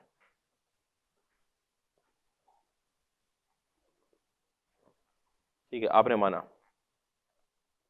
ठीक है, कि कंपैरिजन ऑफ कंपोनेंट्स का coefficient, if alpha 1 a1 vector plus में आपके पास अल्फा 2 a2 वेक्टर से लेकर आपके पास अल्फा n an वेक्टर, ये अल्फा क्या लगा हुआ है, स्केलर लगा हुआ है, ये सिस्टम ऑफ वेक्टर का लीनियर कॉम्बिनेशन किसी और सिस्टम के बराबर दे दिया, जो कि मतलब सिस्टम के दूसरे लीनियर कॉम्बिनेशन के बराबर, beta 1 a vector in vector beta 2 a2 vector से लेकर आपके पास बीटा n an वेक्टर, ये बराबर दिया हुआ है। And a1 vector a2 vector से लेकर आपके पास an vector are linearly independent vectors, ठीक है। अगर ये लीनियरली इंडिपेंडेंट वेक्टर भी है, ठीक है, तो प्रूफ भी साथ साथ ही देख लेना कि अगर वो लीनियरली इंडिपेंडेंट वेक्टर है, देखो मैं इसे ये सबको एक तरफ लाके लिख रहा हूं, अल्फा 1 माइनस में बीटा 1 के साथ क्या लगा हुआ है आपके पास, a1 वेक्टर, यहां पर अल्फा 2 माइनस में बीटा 2 के साथ क्या लगा हुआ है आपके पास, a2 वेक्टर्स, ऐसे चलते जा रहे हैं। यहां पर आपका अल्फा n माइनस में बीटा n के साथ क्या लगा हुआ है, an वेक्टर लगा हुआ। ये लीनियर कॉम्बिनेशन 0 हो जाएगा कि नहीं हो जाएगा, सबको इधर ले आऊंगा। आपको पता है अगर ये system of linearly independent vector था और इनका लीनियर कॉम्बिनेशन 0 आ गया, अगर लीनियर कॉम्बिनेशन 0 आ, कब 0 आता है लीनियरली इंडिपेंडेंट में, जब सारे स्केलर जो लगे हुए हैं वो 0 हो जाए। इसका मतलब अल्फा 1 की वैल्यू किसके बराबर हो जाएगी, बीटा 1 के, अल्फा 2 की वैल्यू बीटा 2 के, ऐसे आप चलते जाओगे, अल्फा n की वैल्यू किसके बराबर हो जाएगी, बीटा n की। अगर मैं ऐसे लिख दूं तो अल्फा i बराबर किसके हो जाएगा, बीटा i के, जहां पर i की वैल्यू 1 2 से लेकर n तक जा रही है। और यही बात हुई कि आप ऐसी तो करते हो ना कि a1 के साथ जो लगा हुआ है वो उधर से कंपेयर कर लिया। वो कंपैरिजन सिर्फ किसके अंदर हो सकता है, अगर जो सिस्टम ऑफ वेक्टर लगा हुआ है वो कैसा हो, लीनियरली इंडिपेंडेंट।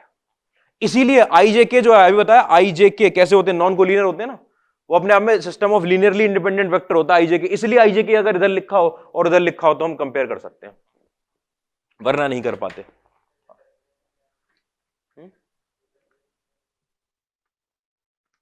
डिटर्मिनेंट में क्या चीज,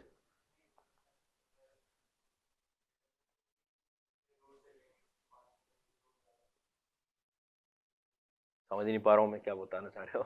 डिटर्मिनेंट में क्या चीज लें, कॉलम ले हम, अच्छा कोफैक्टर की बात कर रहे हो तुम, एक के कोफैक्टर और दूसरे के एलिमेंट ले लिए, हाँ तो वो जीरो हो जाता है, तो उसका यहाँ पे क्या मतलब है? देखो वैसे तो जो वेक्टर का चैप्टर है, ठीक है, वेक्टर अपने आप में क्या चीज होती है कि, मैं समझाऊं एक बात, ठीक है, जैसे यहां पर 1 2 और 3 लिखा हुआ है, ठीक है, ये जो लिखा हुआ है ना, ये अपने आप में एक वेक्टर है, ये अपने आप में लिंक्ड होते हैं। मैट्रिसेस और वेक्टर का चैप्टर होता है लिंक्ड, ठीक है, जिसको लीनियर अलजेब्रा बोलते हैं। ये आपका आई कैप प्लस में 2 जे कैप प्लस में 3 के कैप को लिखने का ये तरीका भी और ये तरीका भी है, ठीक है, ये तरीका भी और ये तरीका भी है। वो पूरे चैप्टर, दोनों चैप्टर मिले हुए हैं। अब समझ में आएगा जब इंजीनियरिंग में जाओगे कि वो कैसे मिले हुए हैं। हायर स्टडीज की बात हो जाएगी।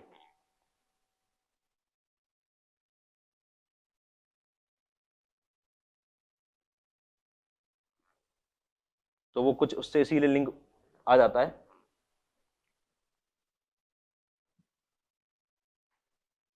कोफिशिएंट का कंपैरिजन, बात समझ में आ रही है?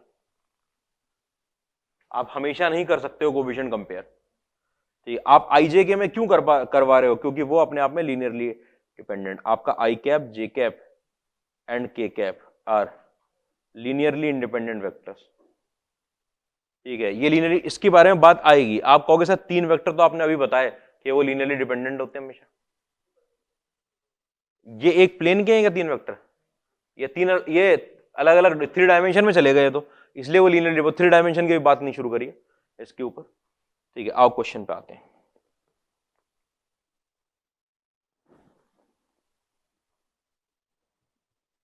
ठीक है, prove that vectors a plus b, b plus c, c minus a are linearly dependent. पूरा लिख दूं क्या? Linearly dependent.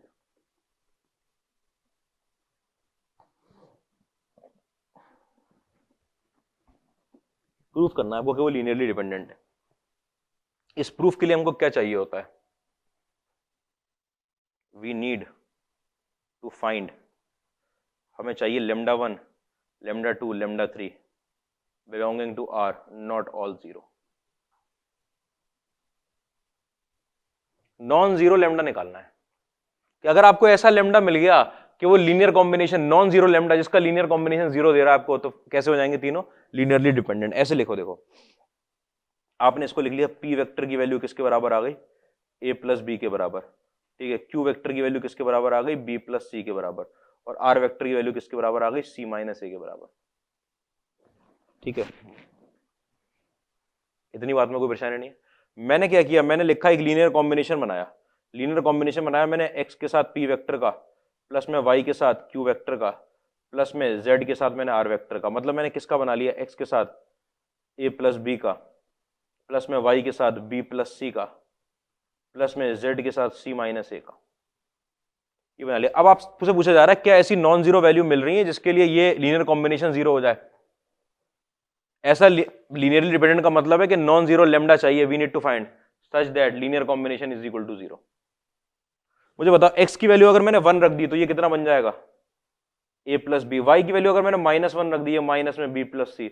और जेड की वैल्यू मैंने 1 रख दी तो ये कितना बन जाएगा? C minus a. तो x is equal to 1, y is equal to -1 और जेड इज इक्वल टू 1 रखने पर बताओ क्या हुआ? वेक्टर आपस में कट गए। ये बी से बी कट गया, ये वाला माइनस ए से ए कट गया, ये सी से सी कट गया। आपके पास कितना आ गया? जीरो। लीनियर कॉम्बिनेशन जीरो आ गया। जब स्केलर कैसे आया आपके पास? नॉन जीरो आए। तो ये तीनों वेक्टर आपस में, ये तीनों वेक्टर पी क्यू आर कैसे थे? Linearly dependent. हमने ऐसा लेमडा फाइंड कर लिया। क्या हो गया?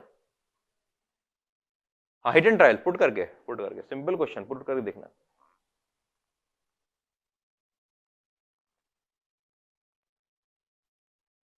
लिख लिया? लिखो।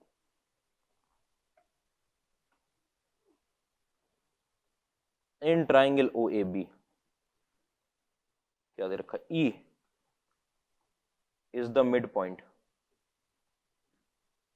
Of o b. E is the midpoint of OB. F divides AB in 2:1. In 2:1. ठीक है।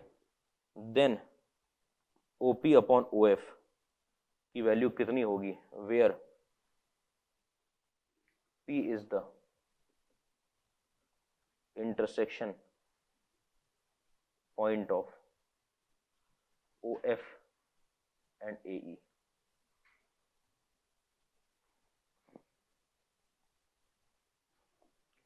ठीक है भाई, इन ट्राइंगल OAB आपको पता है एक ट्राइंगल के अंदर पोजीशन वेक्टर मानने होंगे, उसमें से एक को क्या माना जाएगा, ओरिजिन माना जाएगा। ठीक है, ये ले लिया O मैंने, ये ले लिया A और ये ले लिया B, इसको मैंने लिख लिया ओरिजिन। ठीक है, 0 इस पॉइंट का पोजीशन वेक्टर A वेक्टर, इस पॉइंट का पोजीशन वेक्टर आपका B वेक्टर, ऐसे लिख लेंगे। ठीक है, E is the mid point of OB, E जो है OB का मिड पॉइंट है, ये आ गया भाई E। ठीक है, F डिवाइड्स AB, AB को डिवाइड कर रहा है F 2:1 के रेशियो में, A की तरफ 2 है और इसकी तरफ 1 है, ये रहा F।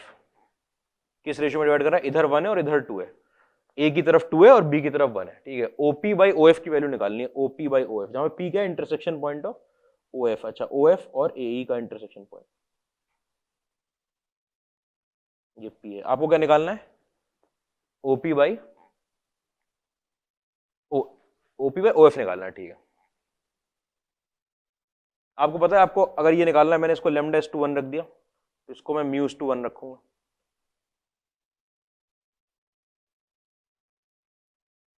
उल्टा कर दिया गया,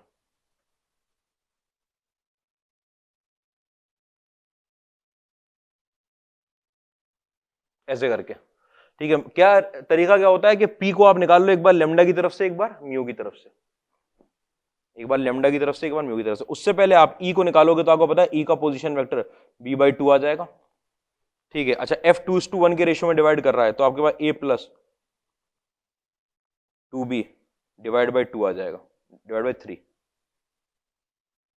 F का पोजीशन वेक्टर निकाल लेंगे कि 1 सेक्शन फॉर्मूला से ये A आया और यहाँ पर 2 × B में 2B आया, डिवाइड बाई 3, 2 + 1।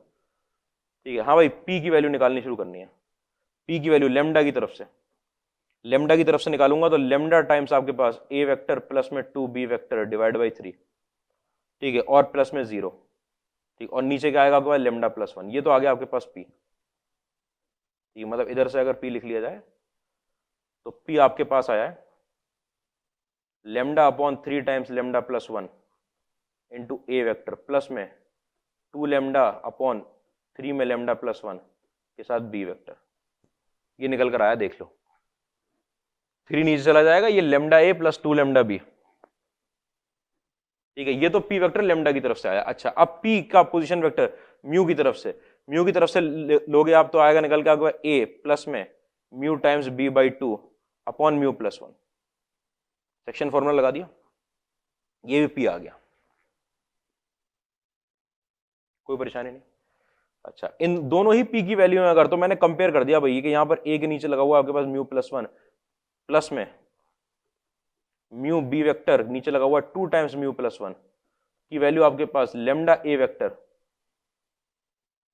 अपॉन 3 टाइम्स यहाँ पर लगा हुआ लैम्डा प्लस 1 प्लस में 2 lambda B vector upon 3 times यहाँ पर लगा हुआ लैम्डा प्लस 1। अब एक बात ध्यान समझना, आपको कहोगे कि A वेक्टर कंपेयर कर दो, B वेक्टर कंपेयर कर दो, कोफिशिएंट, वो क्यों कंपेयर कर पा रहे हैं हम ये देखना कि अगर वो A पोजीशन वेक्टर है तो ये वाला वेक्टर A वेक्टर, ये वाला वेक्टर B वेक्टर है। अगर ये A और ये B है, क्या है, कोलिनियर वेक्टर है क्या, कोलिनियर वेक्टर नहीं है। दो वेक्टर अगर कोलिनियर नहीं होते तो कैसे होते हैं, लीनियरली इंडिपेंडेंट। और अगर लीनियरली इंडिपेंडेंट होते हैं तो आप क्या कर सकते हो, कोफिशिएंट कंपेयर। ठीक है, since A vector and B vector are linearly independent, linearly independent, तो कोफिशिएंट आप कंपेयर कर पाओगे। यहां पर क्या आएगा, 1 अपॉन म्यू प्लस 1 की वैल्यू लैम्डा अपॉन 3 टाइम्स में लैम्डा प्लस 1। ठीक है, यहां पर म्यू अपॉन 2 टाइम्स में mu plus 1 is equal to 2 lambda upon 3 के अंदर लैम्डा प्लस 1। ठीक है, यहां से किसकी वैल्यू निकाला है, लैम्डा अपॉन 3 लैम्डा प्लस 1 की वैल्यू निकाल रहा है हमें। ठीक है, तो 1 अपॉन म्यू प्लस 1 की जो वैल्यू आई है वो लैम्डा अपॉन 3 लैम्डा प्लस 1 की वैल्यू आएगी mu upon 4 times mu plus 1। ठीक है, इसकी वैल्यू उठा के यहां पुट कर दी, lambda upon 3 times lambda plus 1 की वैल्यू म्यू अपॉन 4। ठीक है, ये म्यू प्लस 1 से म्यू प्लस 1 कट गया, यहां से म्यू की वैल्यू आपके पास 4 आ गई। जैसे ही आपके पास म्यू की वैल्यू 4 आई, आपने उठा के पुट कर दिया, आ जाएगा 1/5 is equal to lambda upon 3 lambda plus 3। तो यहाँ पर 3 lambda is equal to 3 lambda plus 3 is equal to 5 lambda. तो लेमडा की वैल्यू जो आएगी वो 3/2 आ जाएगी। आ गई क्या 3/2?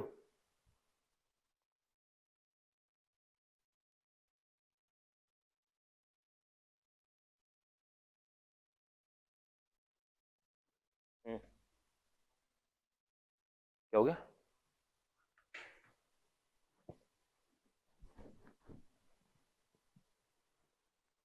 लो कैसे हो गई? चलो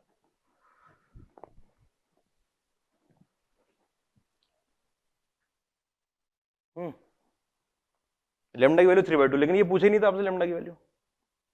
इन्होंने तो आपसे पूछा ये ओपी अपॉन ओएफ। हाँ भाई, ओपी कितना है लेमडा और ओएफ कितना है?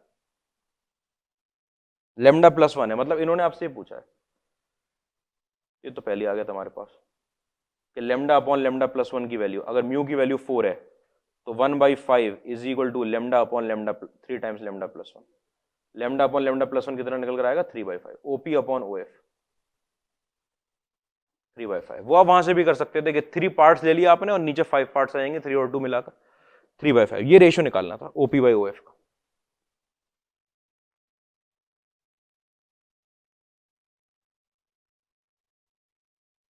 कोई परेशानी तो नहीं इसमें? क्वेश्चन पे आऊं अगली।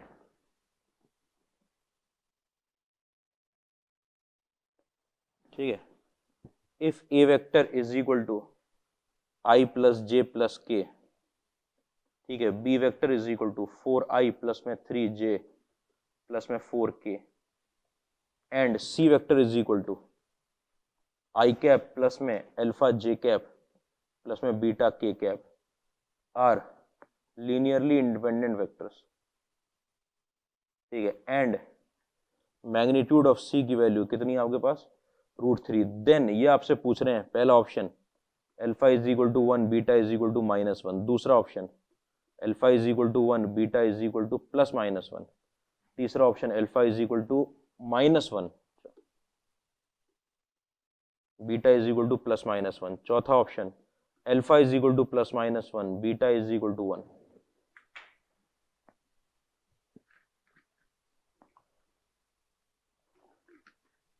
एबीसी आपके पास कैसे हैं? लीनियरली इंडिपेंडेंट वेक्टर्स हैं।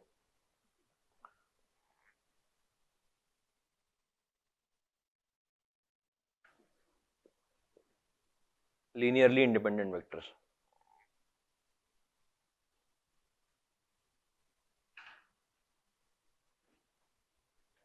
लीनियरली डिपेंडेंट वेक्टर निकलेगा, तो देख रहा हूँ कि गलत लग रहा है। लीनियरली डिपेंडेंट वेक्टर है, सॉरी, इंडिपेंडेंट में तो कुछ निकलता ही नहीं। लीनियरली डिपेंडेंट वेक्टर है 3 वेक्टर। नहीं नहीं, तो ये एक प्लेन के नहीं है ना, अलग अलग के हैं, लेकिन उन्होंने लीनियरली डिपेंडेंट दे रखा है। 3 जो बोले वो एक प्लेन के बोले, मतलब एक्स वाई के अंदर लाई कर रहे हैं तीनों in a plane. Linearly dependent vector है भैया।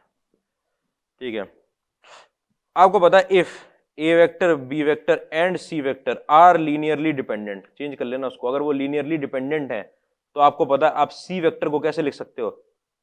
एक्स ए वेक्टर प्लस में वाई बी वेक्टर। भाई एक वेक्टर को बाकी दो के लीनियर कॉम्बिनेशन में लिखा जा सकता है अगर लीनियरली डिपेंडेंट है। अच्छा, तो सी वेक्टर की वैल्यू, सी वेक्टर की वैल्यू कितनी दे रखी है इन्होंने? आई कैप प्लस में अल्फा जे कैप प्लस में बीटा के कैप की वैल्यू बराबर होगी एक्स टाइम्स आपके पास ए वेक्टर कितना है? आई कैप प्लस में जे कैप प्लस में के कैप प्लस में वाई टाइम्स आपके पास 4i कैप प्लस में 3j कैप प्लस में 4k कैप। ठीक है, लीनियरली डिपेंडेंट होने का मतलब एक वेक्टर को बाकी दोनों के लीनियर कॉम्बिनेशन में लिख दिया। अच्छा, यहां से आपको पता चल गया कि आई कैप का मैंने कोफिशिएंट अलग कर लिया, आई कैप प्लस में अल्फा जे कैप प्लस में बीटा के कैप, डायरेक्ट लिख दूं क्या? कोफिशिएंट आई जे के खुद कैसे होते हैं? लीनियरली इंडिपेंडेंट होते हैं, उनके कोफिशिएंट कंपेयर करे जा सकते हैं। तो 1 की वैल्यू बराबर हो जाएगी आपके पास x प्लस 4y के। ठीक है, और यहां पर अल्फा की वैल्यू आपके पास बराबर हो जाएगी, अल्फा की वैल्यू किसके बराबर हो जाएगी भाई? x प्लस 3y के। ठीक है, और जो बीटा की वैल्यू है k का, वो x प्लस 4y की। इतनी बात में तो कोई परेशानी नहीं है।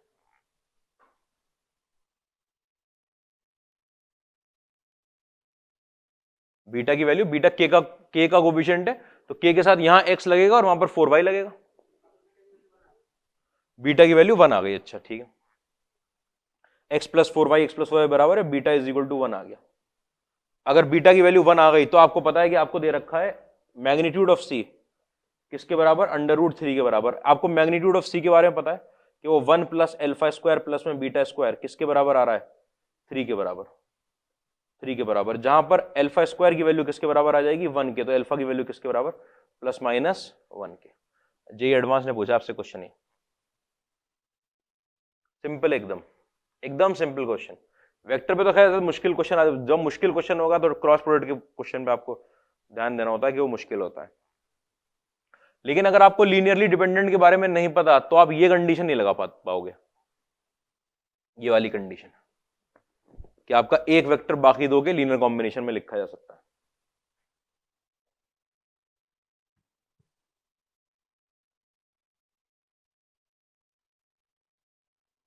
ठीक है, क्या क्वेश्चन आएगा,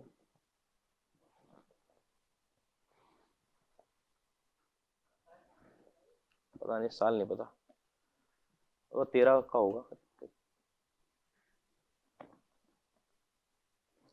देख लेना साल तो खुद से। Find all the values of, मतलब पिछले 10 साल के अंदर ही था ये question. All the values of lambda such that x y z की वैल्यू क्या नहीं हो सकती, आपका ये वाला ऑर्डर ट्रिपलेट नहीं हो सकती इसकी वैल्यू। ठीक है, एंड आई कैप प्लस में जे कैप प्लस में 3k कैप के साथ लग रहा है x, प्लस में आपके पास यहां पर 3i कैप माइनस में 3j कैप प्लस में k कैप के साथ लग रहा है y, प्लस में आपका माइनस में 4i कैप प्लस में 5j कैप के साथ लग रहा है x is equal to lambda times आपके पास लगा हुआ है xi कैप प्लस में yj कैप प्लस में zk कैप। ठीक है, आपको पता है i j k कैसे होते हैं, लीनियरली इंडिपेंडेंट होते हैं, कोएफिशिएंट कंपेयर कर दो।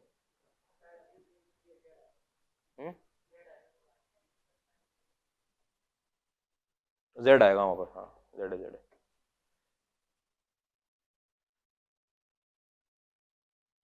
लेमडा की वैल्यू निकालनी है। अच्छा, लेमडा की वैल्यू निकालने के लिए आपने क्या किया कि आपको पता है कि आई कैप का अगर मैंने कोएफिशिएंट कंपेयर किया तो इधर आ जाएगा मेरे पास x प्लस 3y माइनस में 4z की वैल्यू, इधर लेमडा x ही आएगा। ठीक है, लेमडा x, ठीक है। अच्छा, और क्या आएगा आपके पास, यहां निकल कर आएगा मेरे पास 3i, मतलब जे कैप के साथ क्या निकल कर आएगा, x माइनस में 3y प्लस में 5z is equal to lambda y। ठीक है, अच्छा, k के साथ क्या निकल कर आएगा मेरे पास, k के साथ निकल कर आएगा 3x प्लस में y, z तो आएगा ही नहीं, is equal to lambda z। ठीक है, ये अपने आप में 3 इक्वेशन है, इन इक्वेशन पे ध्यान देना। ठीक है, ये अपने आप में लिखा हुआ x times 1 minus lambda plus में 3y माइनस में 4z इज इक्वल टू 0। ये x माइनस के साथ 3 प्लस लेमडा और यहां पर आया y और प्लस में 5z इज इक्वल टू 0, ऐसे ही तो आ रहा है, 3x प्लस y माइनस में lambda z is equal to 0। ठीक है, आपको पता है ये 3 linear system of linear equation है, डिटरमिनेंट याद करो। इसके अंदर ये homogeneous system of linear equation है, ट्रिवियल सॉल्यूशन और non trivial solution. Trivial solution मना कर दिया उन्होंने, देखो ऊपर क्या लिखा हुआ है कि एक्स वाई जेड की वैल्यू क्या नहीं हो सकती आपकी, 0 नहीं हो सकती। ये आपको कह रहा है कि इस डिटरमिनेंट के, इस सिस्टम ऑफ लीनियर इक्वेशन में आपको कैसा सॉल्यूशन चाहिए, non trivial solution, non trivial solution. ठीक है, अगर मुझे नॉन ट्रिवियल सॉल्यूशन चाहिए तो इसका नॉन ट्रिवियल सॉल्यूशन होने के लिए बताओ डेल्टा की वैल्यू कैसी रहनी चाहिए, 0 हो जानी चाहिए। अगर डेल्टा नॉट इक्वल टू 0 होता है तो ट्रिवियल सॉल्यूशन आते हैं, आपका नॉन ट्रिवियल सॉल्यूशन आ रहा है delta should be equal to 0। याद ही नहीं है, अब तो याद है ना, अब आगे अब तो आ ही गया होगा। ठीक है, दो ही बातें हैं उसमें, डेल्टा या तो 0 होगा या 0 नहीं होगा, किसमें 0 किसमें नॉन 0, ये मेन चीज है। क्या है?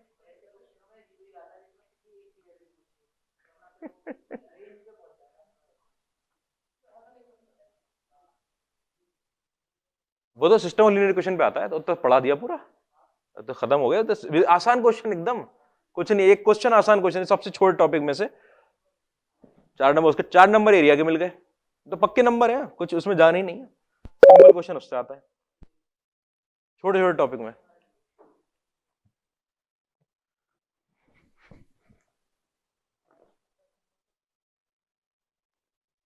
ठीक है, आओ ढंग से सब याद रख लिया, अगर नोट से याद रख लिया 25 में 25 आ जाएंगे, कोई परेशानी नहीं होगी 25 में 25 आने में। 25 में 25 नहीं, सॉरी 100 में 100, ठीक है। 25 के क्वेश्चन 25 नंबर ले आए, ठीक है, आ सकते हैं, सब याद रखने रखना है। 25 से 25 क्वेश्चन सही हो जाएंगे, ठीक है, अगर नोट्स याद रह गए तो, वो बात ही कि भूल गए, अब याद ही नहीं आ रहा कॉम्प्लेक्स नंबर में क्या कंडीशन थी, ठीक है, तो कैसे काम चलेगा। ठीक है, कि आपको उसके अंदर ट्राइंगल इनइक्वालिटी गलत लगाया हो, एक क्लास पढ़ाई थी ट्राइंगल इनइक्वालिटी, भूल गए हो, मुझे पता है भूल चुके हो उस टाइम पे, ठीक है, कुछ नहीं बचा है। हाँ, डेल्टा इज इक्वल टू 0 बताओ भाई, डेल्टा कैसे लिखते हैं? बहुत बढ़िया, बहुत बढ़िया, याद है, ये अच्छी बात है अभी तक। -4, ये 1, ये माइनस में आपके पास 3 प्लस लेमडा, यहाँ पर आया 5, ये 3, ये 1, ये माइनस में लेमडा, इसकी वैल्यू 0।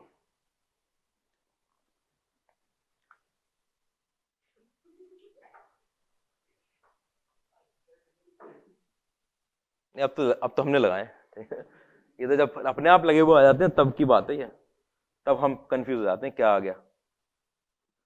ठीक है, ये आया निकल के, हाँ भाई सारस रूल से खोलना अच्छा लग रहा है कुछ। 1 माइनस लेमडा लिखा हुआ है, लेमडा -1 कर देता हूँ उसको, लेमडा -1, ठीक है, यहाँ पर 3 प्लस लेमडा, यहाँ पर आपका माइनस लेमडा, ठीक है, अच्छा, माइनस साइन के साथ 4, प्लस साइन के साथ आपके पास 45, माइनस में प्लस में 3 लेमडा, प्लस में आपके पास 5 के साथ लेमडा -1,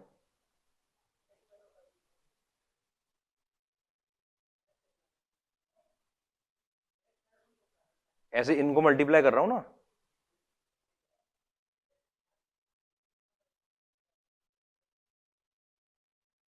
सारस रूल ही तो लिख रहा हूं, नहीं देखो इनको मल्टीप्लाई कर दिया, ये लिखा है प्रोडक्ट, ठीक है, फिर इनको मल्टीप्लाई कर दिया, ये लिखा है -4, ठीक है, फिर इसको मल्टीप्लाई कर दिया, फिर सीढ़ी में ऊपर चढ़ेंगे, क्या नहीं देखा है क्या? हाँ तो बहुत बढ़िया है वो भी, भाई ऐसे यही तो बताया था कि सीढ़ी उतरते जाओ, 3 सीढ़ी उतरो, फिर क्या 3 सीढ़ी चढ़ो, ठीक है, नहीं तो 2 रो बढ़ा लो नीचे, हाँ हाँ वो बढ़ा लो नीचे, 5 10, कहां पे मुझे बुला दिया, कहां पे थे? ये दूसरी वाली 1 2 3 लास्ट रह गई, अच्छा ठीक है, तो लास्ट वाली के लिए तो ये मल्टीप्लाई होंगे, माइनस माइनस प्लस हो जाएगा, माइनस साइन के साथ 12 में आपके पास 3 प्लस लेमडा, इसकी वैल्यू 0 आ रही है भाई, यहां से लेमडा निकालना है, कर लो हिट एंड ट्रायल कर लो, ऑप्शन दे रखे होंगे अगर तो हिट एंड ट्रायल। सबसे बढ़िया बात है अगर के सम ऑफ ऑल द वैल्यूज पूछे, इंटीजर क्वेश्चन दे दे, तब तो निकालना पड़ेगा, ठीक है, तो इसलिए ठीक है। अरे तो इसमें क्या इतनी मुसीबत हो रही है, लेमडा +3 और लेमडा -1 क्या निकल कर आएगा आपको, लेमडा स्क्वायर, हाँ 3 लेमडा, अरे एक सेकंड रुको, 3 लेमडा माइनस प्लस में 2 लेमडा माइनस में 3 के साथ लगा हुआ आपके पास माइनस लेमडा, ठीक है, यहाँ पर 3 lambda plus 5 lambda minus 12 lambda, 3/8 minus में 4 लेमडा, ठीक है, ये चला गया, ये चला गया, ये चला गया, कांस्टेंट में आपके पास 45, ठीक है, 45 तो ये लगा हुआ है, और -5 और -4 -9 ये लगा हुआ है, मतलब 36, 36 माइनस 30 0 हो गया, ठीक है, कांस्टेंट तो हट गए भाई, कांस्टेंट हट चुके हैं, उसमें आपने क्या किया, लेमडा को कॉमन निकाल लिया, माइनस लेमडा हटा दिया, आपके पास निकल कर आया यहाँ पर लेमडा स्क्वायर प्लस में 2 लेमडा -3 और -4 इज इक्वल टू 0 +4 सॉरी, ठीक है, ये आपके पास लेमडा निकल कर आया, और यहाँ पर लेमडा +1 का whole square is equal to 0, तो लेमडा की एक वैल्यू 0 आएगी और लेमडा की एक वैल्यू -1 आएगी। देख लो आराम से, बताओ लेमडा की वैल्यू 0 क्या हम रख सकते हैं क्या? लेमडा की वैल्यू 0?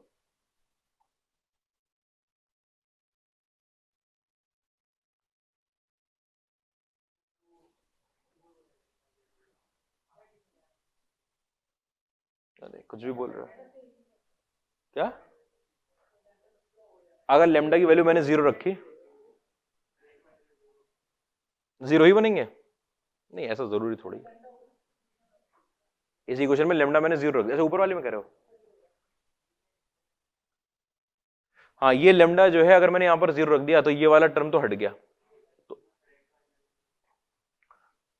ये लीनियरली इंडिपेंडेंट है, किसने बताया तुम्हें कि ये वेक्टर हो, ये वेक्टर हो, वो वेक्टर? पता थोड़ी कि लीनियरली इंडिपेंडेंट है कि नहीं, तो चेक करनी पड़ेगी लेमडा की वैल्यू, रख के चेक करो कि 0 ले सकते हैं कि नहीं ले सकते हैं। 0 और -1 आ रही है तो वैल्यू, अगर मैंने 0 रख दिया यहाँ पर तो मेरे पास x प्लस 3y माइनस में 4z इज इक्वल टू 0, और यहाँ पर x माइनस 3y प्लस में 5z इज इक्वल टू 0, और यहाँ पर मेरे पास 3x plus y is equal to 0, ये बनकर आ जाएगा। इसके अंदर नॉन ट्रिवियल सॉल्यूशन आ रहे हैं क्या? इसका डेल्टा निकालना पड़ेगा।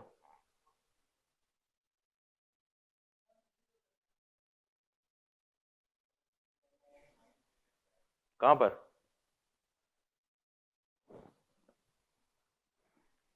नहीं नहीं, मैंने कैंसिल कहीं नहीं किया है।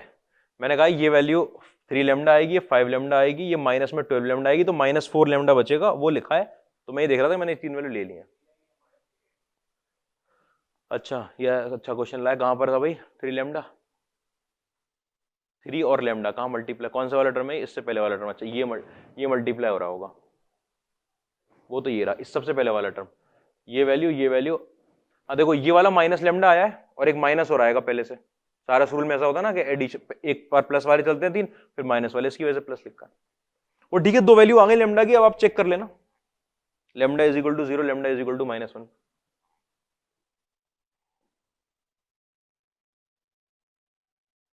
लेकिन हमने कंडीशन तो उसी की लगाई है ना, नॉन ट्रिवियल की लगाई है। यहां से ये दोनों वैल्यू होंगी, नॉन ट्रिवियल की तो कंडीशन लगा चुके, तो क्यों पुट करके देख रहे हैं?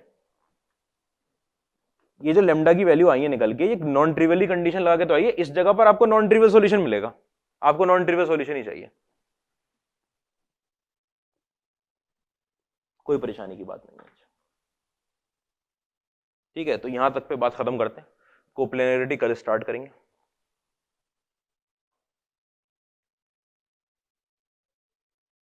ठीक है, यहाँ पे यही थोड़ा सा मतलब आपके पास थोड़ा तकलीफ दे पार्ट होता है लीनियर कॉम्बिनेशन वाला, उसके बाद तो डॉट प्रोडक्ट क्रॉस प्रोडक्ट सब निकलता चला जाता है, कोई परेशानी नहीं होती उसमें।